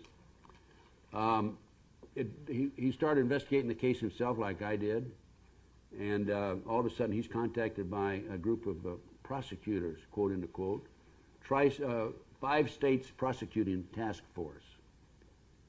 And they talked to him, they talked to his wife. He was to meet them at 9:30 outside of Oklahoma City at a smaller community. They found his body at 1:30. There was blood throughout his car. Somebody had disassembled the seats, taken them out. He had lacerations around his ankles and wrists. He had handcuffs. He had handcuffs on. He was stabbed in the jugular vein here and in the jugular vein here, and he had 11 cut marks up both arms, total of 13, which is Satanic cult. And he was found 1.5 miles over into the cornfield someplace. Shot himself, and he was suicided. We call it Arkancided, actually. He was suicided. They said it was a suicide. They wanted to get their hands on that videotape. And they don't think they did. I don't know where it is. But there were more people involved in that than McVeigh and Nichols. McVeigh was a patsy, as my friend back here mentioned it. This bombing was, the purpose was to pass the anti-terrorism legislation. I gave a speech in Palm Springs. Let's see, this was April the 19th, and I think it was May the 3rd. The national press was there because Mark Kornke from Michigan was the main speaker. And when I accepted the speech, I didn't know Kornke was going to be there. They said, "Will you give a speech?" And I said, "Sure, I'll give a speech to anybody." And so I went down there and I found out Kornke was the main speaker, which was fine. But they had Time Magazine, everybody else there, mainstream. And in my speech, I said that this was an act by a demonic element within the government that wanted the anti-terrorism legislation passed. And I was right. I was right on target. Now, this anti-terrorism legislation in America was written under the Bush administration and one of the authors is a female Department of Justice attorney. She made the statement publicly before this before this passes, people will have to be killed. This is back in the 80s. Along comes the World Trade Center, 1993. New York Times, October 28, 1993. You want to get I got a copy of it in here, by the way. It states that the FBI had an informant, Salam, who was in with the terrorist group involved in the terrorist attack itself. Salam told the FBI in advance about the bombing, and the FBI not only knew in advance, they furnished the ingredients for the bomb. But there were only 6 people killed there. $1 million, 1,000 people injured, and $500,000 in damage. Not enough people killed to pass the anti-terrorism. 2 years later, 168, there were enough. I have a video back here, Oklahoma City cover-up. It's the TV that was shown the afternoon of the bombing in Oklahoma City. And the announcer says, hey, they found an unexploded bomb, and it shows people running from the building. And a little while later, the announcer says, they found another unexploded bomb. This time we're going to find out who did this because it has U.S. Army written on it. Now, this is right on TV, right? The true facts will usually be stated within a day or a day and a half after the incident. After that, then they start spinning it, right, and changing it. But like I said today, with the satanic aspect of it on these school shootings. This is right there. I mean, it cannot be refuted. There were, as I said, there were 11 other people involved in the bombing. The government knew about it. A girl named Carol Howe was an ATF informant. She told the ATF about it in advance. In fact, she helped case the building with some of the terrorists. There was a fellow named Kerry Gagan in Denver, Colorado, who was an FBI informant out of Mexico City, working with the Iranians. He told the FBI about the bombing in advance. And what did they do with Carol Howe and with Kerry Gagan? You want to guess? They prosecuted him. They tried to put him in jail because they didn't want him talking. What happened a year after the bombing? The anti-terrorism passed. It took away our constitutional rights in the way of indiscriminate wiretaps. The president can designate a group as a terrorist group and say they cannot earn any money.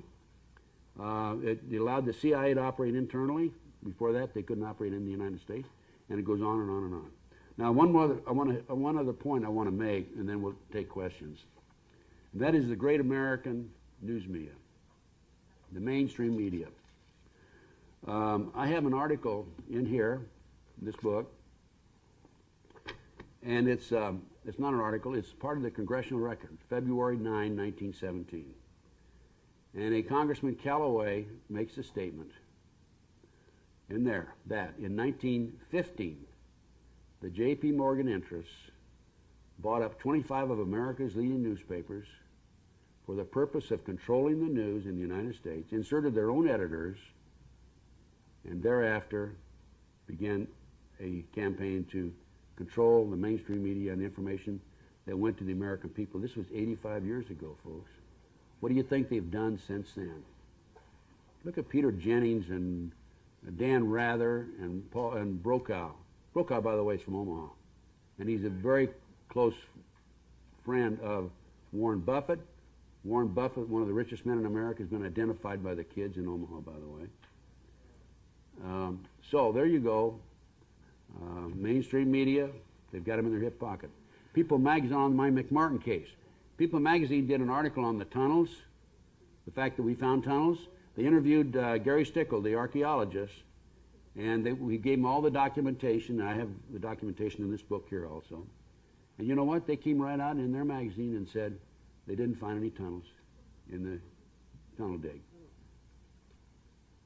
So, let's, any more? Should we take questions? How much time do we have? You have another 23 minutes for questions. Anybody want to ask any questions? Yes.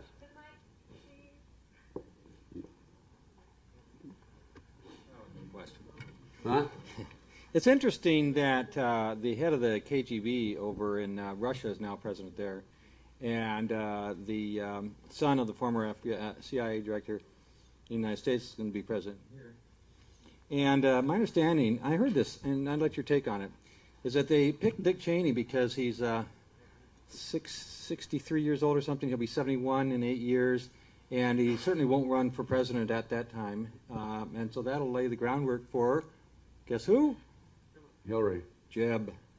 Oh, Jeb? Okay. It doesn't surprise me. What do you think? My informant, actually ex-FBI informant, Darlene Novinger, has put Jeb and George Bush into the drug operation. Jeb along with George Sr. Another question there?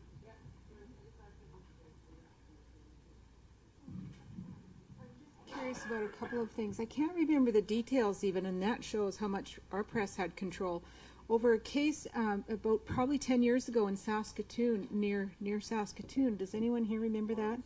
Martinsville. Did you ever hear about that? No, ma'am. Several children as well, and I don't know. I'm struggling anyway. Just so people wonder about that too. And there was claims by the children there, all of them, of satanic. Oh, it's very common. There are, I'd estimate, a little under 4 million practicing Satanists in America. And I came across this. It's a projected figure. I have an informant in the South Bay area of Los Angeles, population 200,000. An informant told me there's probably 3,000 practicing Satanists there. Lincoln, Nebraska, population 200,000. Another informant, separate, said she thought that there were about 3,000 there. Iowa City, Iowa, population 100,000. Third informant, not known to the other informant, said there's 1,500. So if you take that figure and project it, it's 1.5% of the population. Excuse me, and that's a little under 4 million people in the United States that are involved in this sort of thing. That's heavy, but that's what I come up with.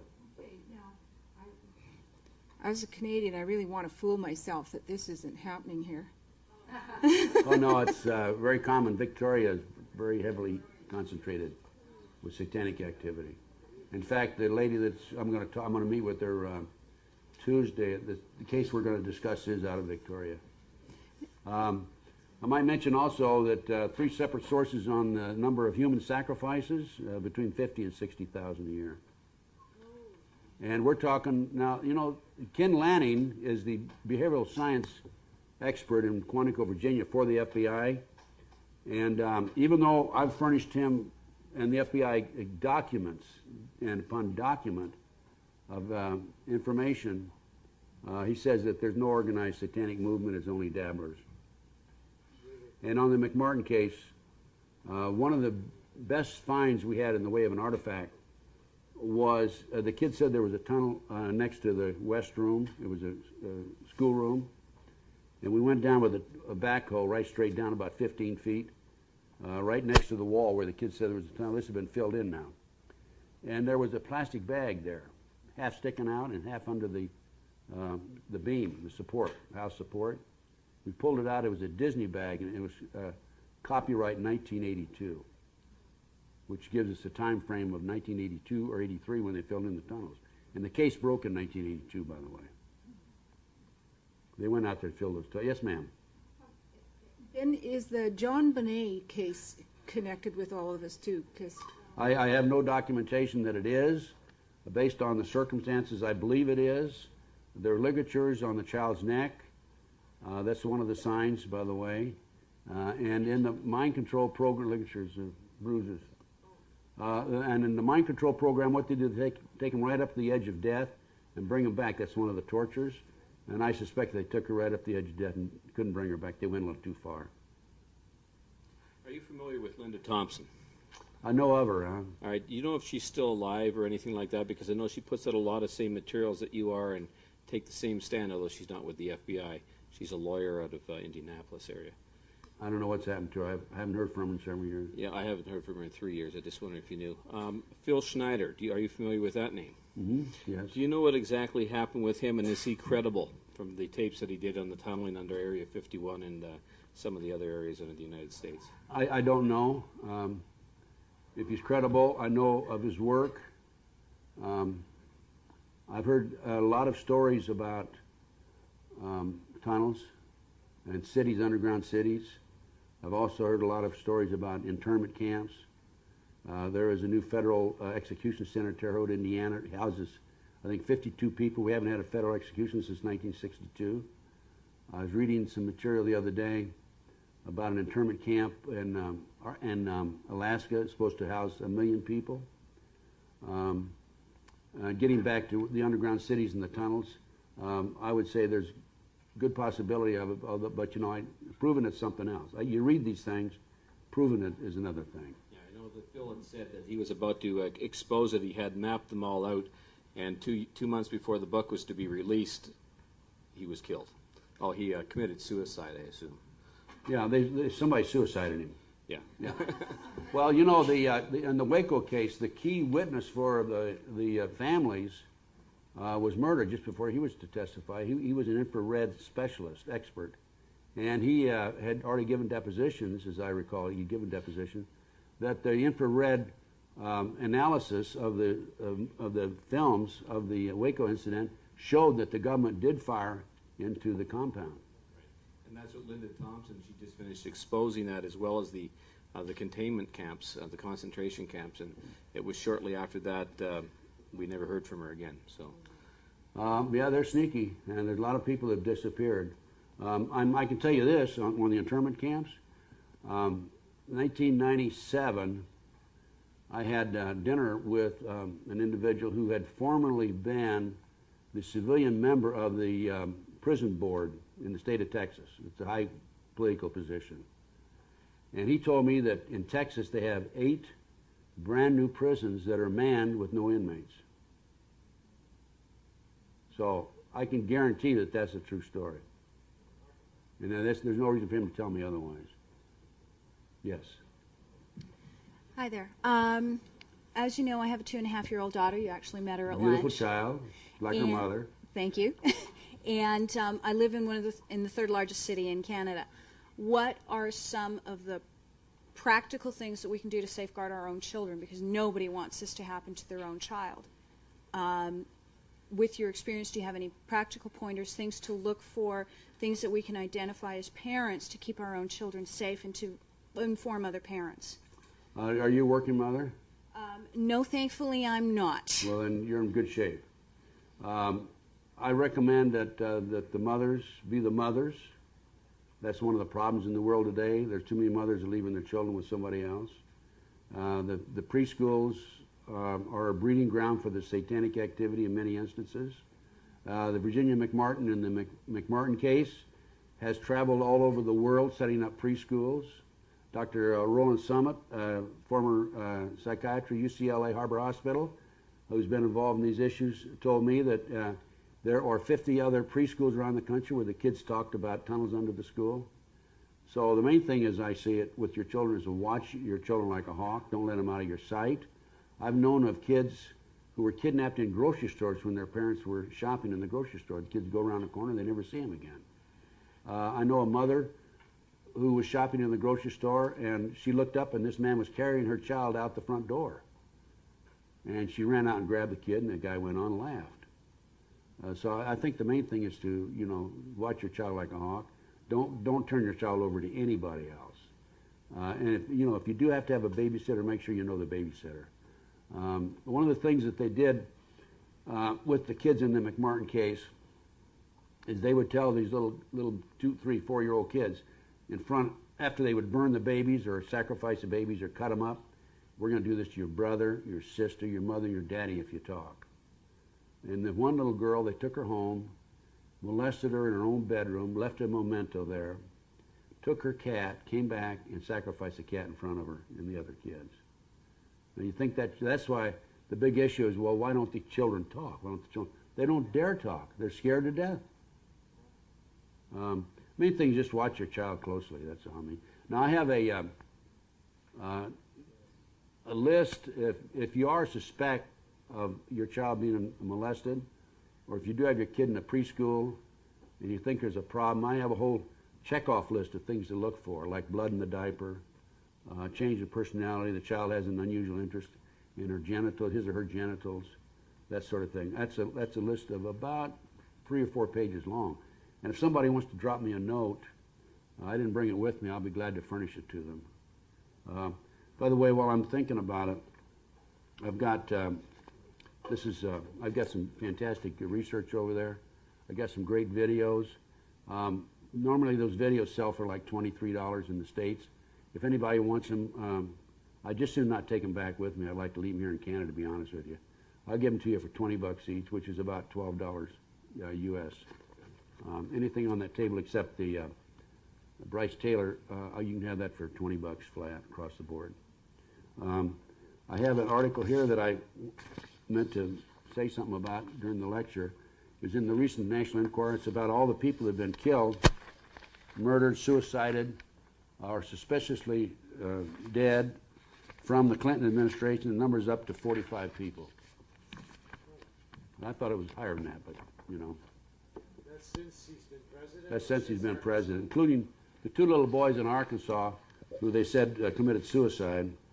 Teenagers Kevin Ives and Don Henry were run over and killed by a train in rural Arkansas after they supposedly fell asleep on the tracks in a marijuana-induced stupor. Ives' mother, however, says the boys witnessed drug drops linked to Clinton pals, and a forensic expert concluded they were murdered. The next four victims are teens who allegedly knew too much about what Ives and Henry had witnessed. They went out one night camping, these two little boys, I think they're 11 and 12 years old, and they ran into a drug drop that ties back into Clinton and his boys. A plane was coming in and they dropped some packages, and they were stabbed in the back, and then they were placed on the railroad tracks and tried to make it look like suicide. They were murdered, covered up by the Clinton administration. One of the saddest stories here on the Clinton situation, there's a little girl named Mary Mahoney who was an intern and who was approached by Clinton put a move on her. She was a little 21-year-old girl. And she quit the White House for that reason. I went over and got a job in Georgetown working for Starbucks. And Chelsea came in there one night and ordered, and saw her, said hello to her, and ordered a cup of coffee. 2 weeks later, some gunmen came in and killed her and two other people in Starbucks. Shot them. No robbery, just murdered them. This man is a brutal, evil psychopath. And so are his buddies. Yes, question. What approach, if any, might we be taking to speak to our own children about these issues, or do we simply risk losing our children by talking to them about it? Oh, boy, that's a tough one. Are we any psychiatrists here? I think that's a call you have to make. I don't think it hurts to educate your kids and to scare the hell out of them about this is what's going on here. What usually happens in the Satanic movement, these kids are multi-generation. The mothers and fathers, the grandmothers, grandfathers are part of the movement. And like Kathy O'Brien and Bryce Taylor, and I have a book by Bryce over here, thanks to the memories, they were born into the movement. And so the problem that you have is your kids now, if you're not multi-generation yourself, or your parent, or your parents, their grandparents, the problem you have is them being recruited now, when they get into junior high and high school. I think a good solid base is a good Christian background. Talk to your kids about what's right and what's wrong. Educate them on this. Sure, I'd let them know about what they can expect, because if there's any indication at all or inclination that they have that they might be recruited, they will come after them. What they usually do is they start with little parties, and they'll bring out a little marijuana. If the kid doesn't object to that, they go on to something harder, and then they go on to something harder. And they usually observe these kids for about 2 years before they try to recruit them. It's a long process because they don't want anybody coming in who's going to, be an informant against them or against their interests. I'd tell your kids about it. I'd educate them. Yeah. Thank you, Ted. The evidence is overwhelming about what you're saying in regard to the Clinton administration. As you said, the Clinton Chronicles, The Rise of Bill Clinton, the book by the British author, The Secret Life of Bill Clinton, etc., etc. The evidence is overwhelming, and yet you get people like Lyndon LaRouche who are Clinton apologists. Is he an agent provocateur, or what do you know about Lyndon LaRouche? Lyndon LaRouche, I know Lyndon LaRouche very well. In fact, I was on the, quote, campaign trail with him. He was at some of the primaries, events that I was at. You have to look back at what happened to Lyndon. Lyndon was arrested and put in jail, right? He got out. I think he got out early. So, do you think he made a deal with somebody to get out early? I don't know. Okay, we're on the same wavelength. Okay. Now he's a critic. He's on the Democratic primary. He's a critic of the Bushes, but he never criticizes Bill Clinton. I think it was the movie Men in Black that said, if you want to know what's really going on, read the National Enquirer. And so ever since then, when I go to the grocery store, I really kind of check out what they've got on their headlines. Did you see this article? No. Yeah. I just wondered, do you have a comment about that? About the National Enquirer? Just Well, there's about- good and bad in almost every. There's more bad in the mainstream media than there is in the National Enquirer, as far as I'm concerned. They slant it, cut it, change it. I've been described in Vanity Fair as a brash braggadocian in an article they did on the McDonald case. And the author of that article was a fellow named Sam Anson. Sam Anson. Okay? That's kind of interesting. I looked at that and I said, Sam Anson. Now that name, that sounds familiar. The son of Sam murders in New York. And he's from New York, by the way. And that doesn't mean he's involved in it, but that's one of your, probably, in my opinion, it's probably one of these subliminal messages of some sort. But anyway, he called me a brash braggadocian. The New York Times told me that I was or said in the front page of an article they did about me before Y2K that I was one of the national leaders of some movement. I don't know if it wasn't terrorist, it was the whatever in the country. So they described me in all kinds of terms, not complimentary, by the way, not at all. But yeah, I get it and read it. And I'll tell you another magazine that I really like, that I highly recommend, is the Spotlight. The Spotlight tells it like it is. It's right out there. And as a matter of fact, they've asked me to be a West Coast representative. And if there's any stories come up on the West Coast, they've asked me if I'd check into it. And I do it for free. But go ahead. Sorry, I just have a comment for parents about an article that I read about the children that are looked for. And they looked for obedient children, children that do as they're told without question. So precocious children are safer. Right. Hi, Ted. Where I come from in South Africa, we have approximately 25,000 children disappearing every year. There's been a huge investigation into where these children are disappearing, and they have found the children leaving in aeroplanes out to Europe. These are street urchins and children that have been given $5 and told they're going on a trip overseas, and their parents actually say that's great and they're going to get uplifted and things like that, and they're going to get an education overseas, and they're going into sex slavery and Satanism. There's been a lot of evidence of ritual killings. They found one burial ground where 15 children were buried under a bridge. What happened? The police there put on a concerted effort to investigate these deaths and things that were happening, but they overzealously went on a witch hunt, and anybody that was into any kind of alternative thinking was all of a sudden branded as a Satanist. And the police were going around from school to school giving talks and asking children to snitch on each other and go to the headmaster so they could draw up a list. Just because my father was a homeopath, I was all of a sudden a Satanist.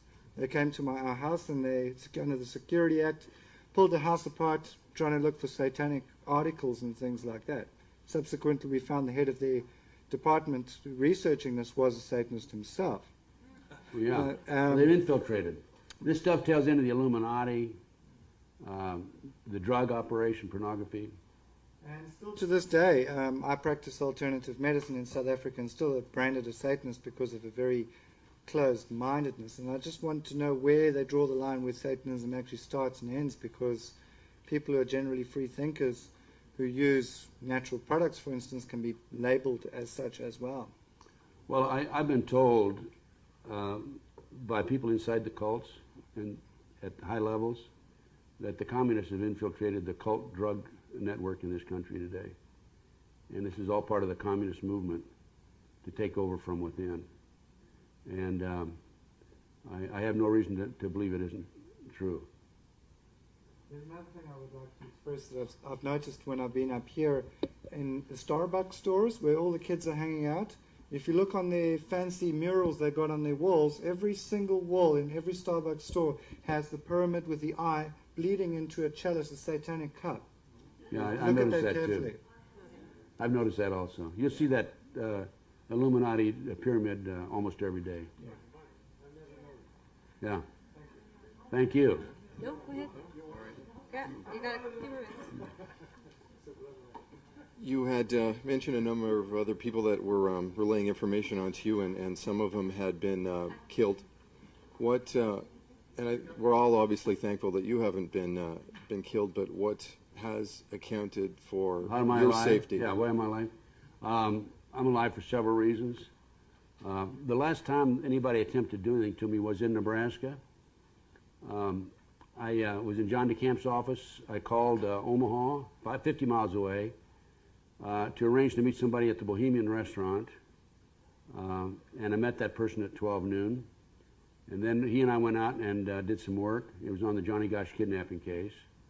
I came back at 3 o'clock. I left 3 o'clock, drove back to Lincoln. At 3:30, I was doing 75 miles an hour down the freeway, and my right front wheel came off. And they had loosened the lug nuts on my wheels. That was the last time.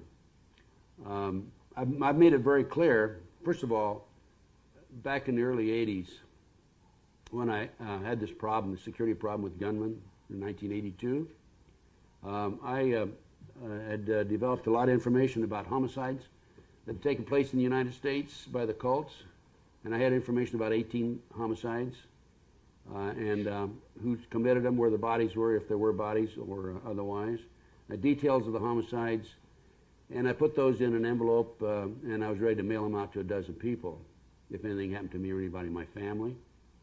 That's number one. Number two, I had lunch with the fellow about that time in order to get the cult hit off of Florida and Houston out off of me. That would have been 83. And I knew that he was tied into the network, and I had said, let's go have lunch. I went and had lunch with him. I told him, I said, if anything happens to me or any members of my family, there will be retaliation. I think you should be aware of that. And I've arranged for retaliation in a dozen instances. Not the dirt bags that are coming after me, the people in the surveillances that are sitting half a block away. They quit, by the way, when I started chasing them out of the neighborhood, they quit running those surveillances on me, those permanent surveillances on me. But I do get a moving surveillance once in a while, and then I turn around and go after them. They think I'm crazy.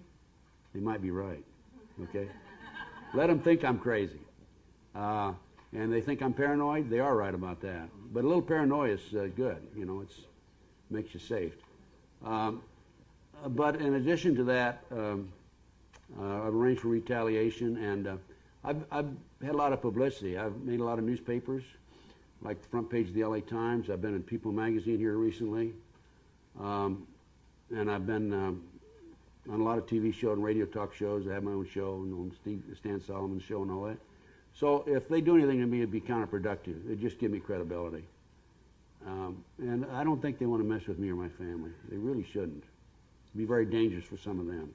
Just two quick questions, and the second one I think is maybe it's rhetorical, but if you were able to round up these people that were committing these crimes, Clintons, members of the Illuminati and stuff like that, what do you think would be an exact punishment for their crimes?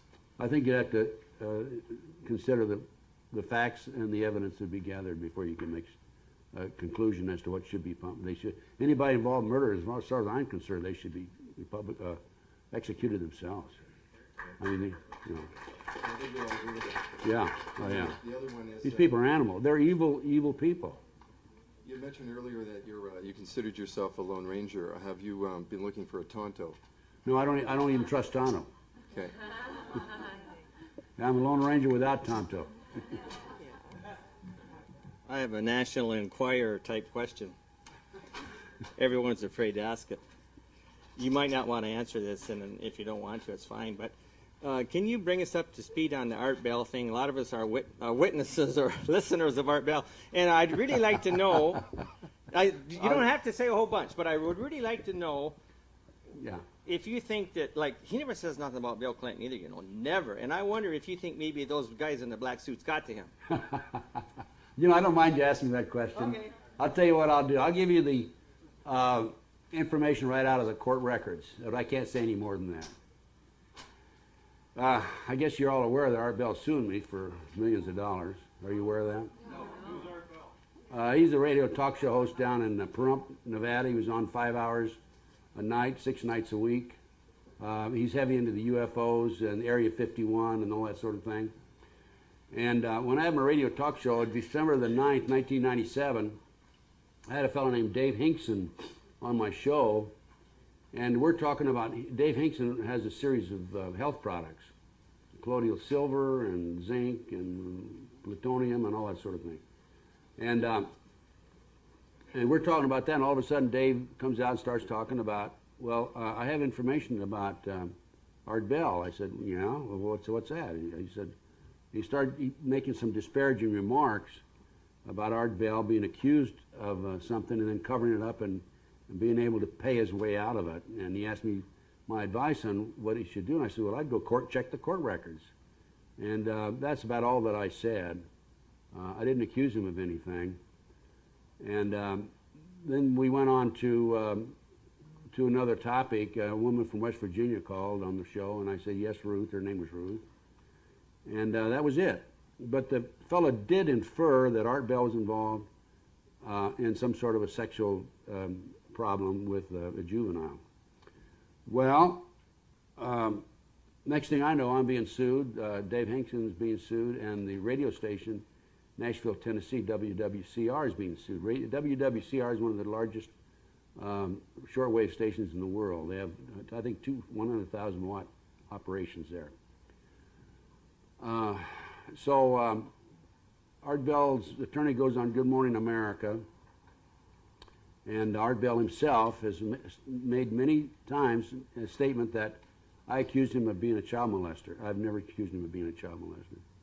That's absolutely not true. I never made that statement about him. He's misquoting me, and when we get in the courtroom, and you know, that'll all come out. I can say right now that what he said about me is not true, and I have never said anything unkind about him at all, to be honest with you. As a matter of fact, about a year before my show, somebody called in on my show and asked about Art Bell. I said, I think he's doing a good job. He's helping to wake up America. Now, do any of you know Kurt Billings? No. Okay, Kurt Billings all of a sudden comes up with a memo. We call for summary judgment. Get me out of the case. And the day before we go for oral arguments on the summary judgment, Kurt Billings and his wife file papers, and in this memo, and I can tell you this because this is in the court record, file papers claiming that he talked to me last November in Las Vegas, and he did talk to me, by the way, and he did ask me about the case, and I told him I couldn't discuss it because it's in litigation. But in his memo, he said that I had pictures of Art Bell Sr. involved in sexual pleasure with animals and other things in a cave in Colorado, and then I said I had him in New Mexico, and then I admitted that I didn't have any pictures. Well, that's not right lie. I never said that. And then in addition, there's a guy named Gray Wolf. Has anybody heard of a fellow named Gray Wolf? He's down in Washington State. He came in with a memo about the day before also, and he said that he talked to me in an exposition in February 1997, which would have been 8 or 9 months before the Art Bell show, my show with Dave Hinkson, and that I said I was going to get Art Bell. He's no effing American and all that. I don't use that word, by the way. Art Bell is no effing American, and I'm going to get him, and this and that. These are all outright lies. And I'm just basically just rocking along, keep my mouth shut, not making any statement one way or the other. By the way, we lost the summary judgment. The judge ruled that we didn't have to go to trial, and I shouldn't be in any trial. But, you know, it costs a lot of money. That's why I'm offering you those videotapes cheap, so I can pay my attorney bill. Yes?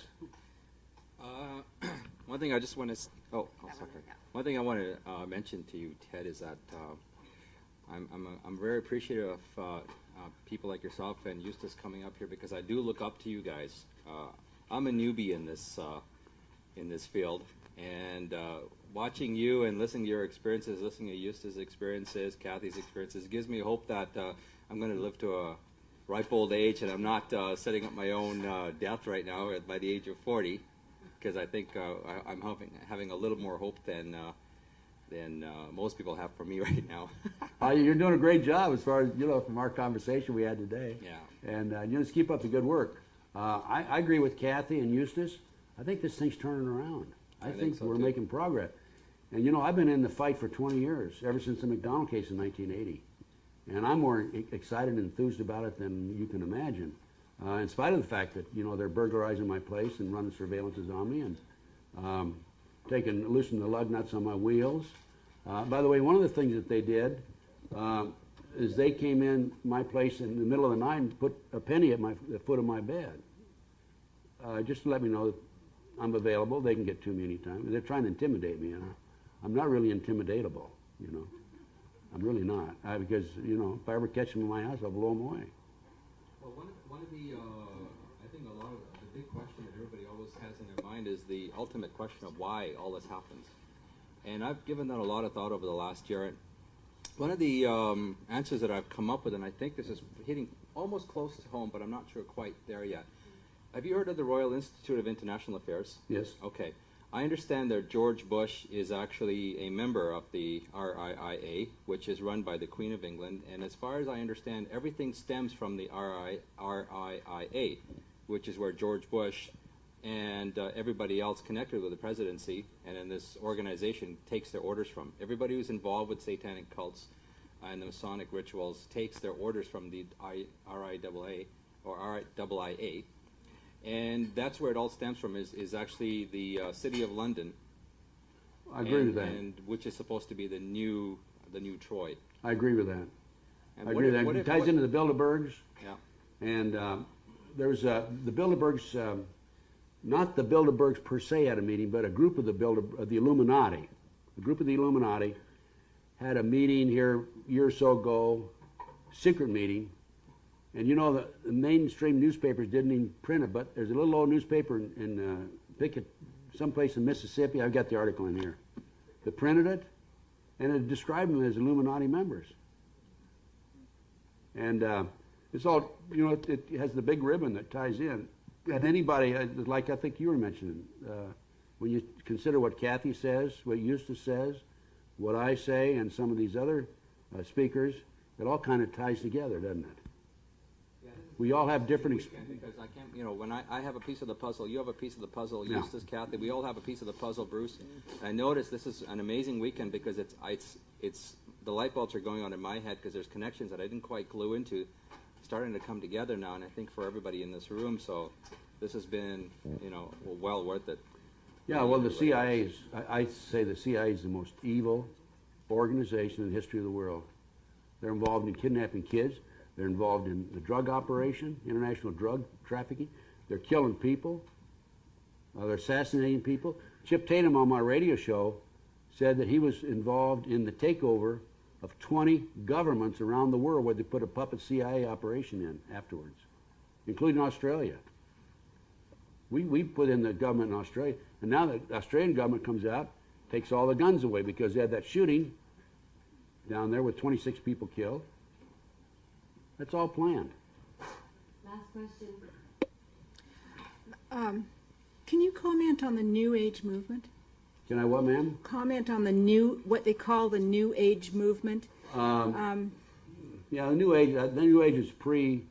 I don't know that there's a New Age movement right today. I think that's kind of pre-hippie day, wasn't it? Part of the hippie movement back in the '60s. And Not really. what do you? I think it's even bigger now, dude. Do you? 2000 to 212. Yeah. I haven't done any research on that. Can you comment on it? I can. I'm curious. For instance, there's a lot of people out right now that are teaching, working with personal light vehicles to do with sacred geometry, that Right. kind. Okay, so that's what I mean. And Astrology and that sort of thing. Yes, but I do that work, and I'm sure in hell not a Satanist. Well, no, I don't. I'm not saying that every New Age person is involved in the Satanic movement, but I know that a lot of the people in the Satanic movement are involved in astrology and that sort of thing. But just because I make a statement like that doesn't mean it applies to everybody. Yeah, I don't know that much about the New Age, really.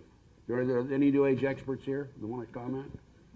We haven't got time for comments, I'm sorry. We're all through. We are all through. I'm going Thank to put you my so shoes much, back Ted. on, and You're that's it. wonderful. Thank you very much. Thanks.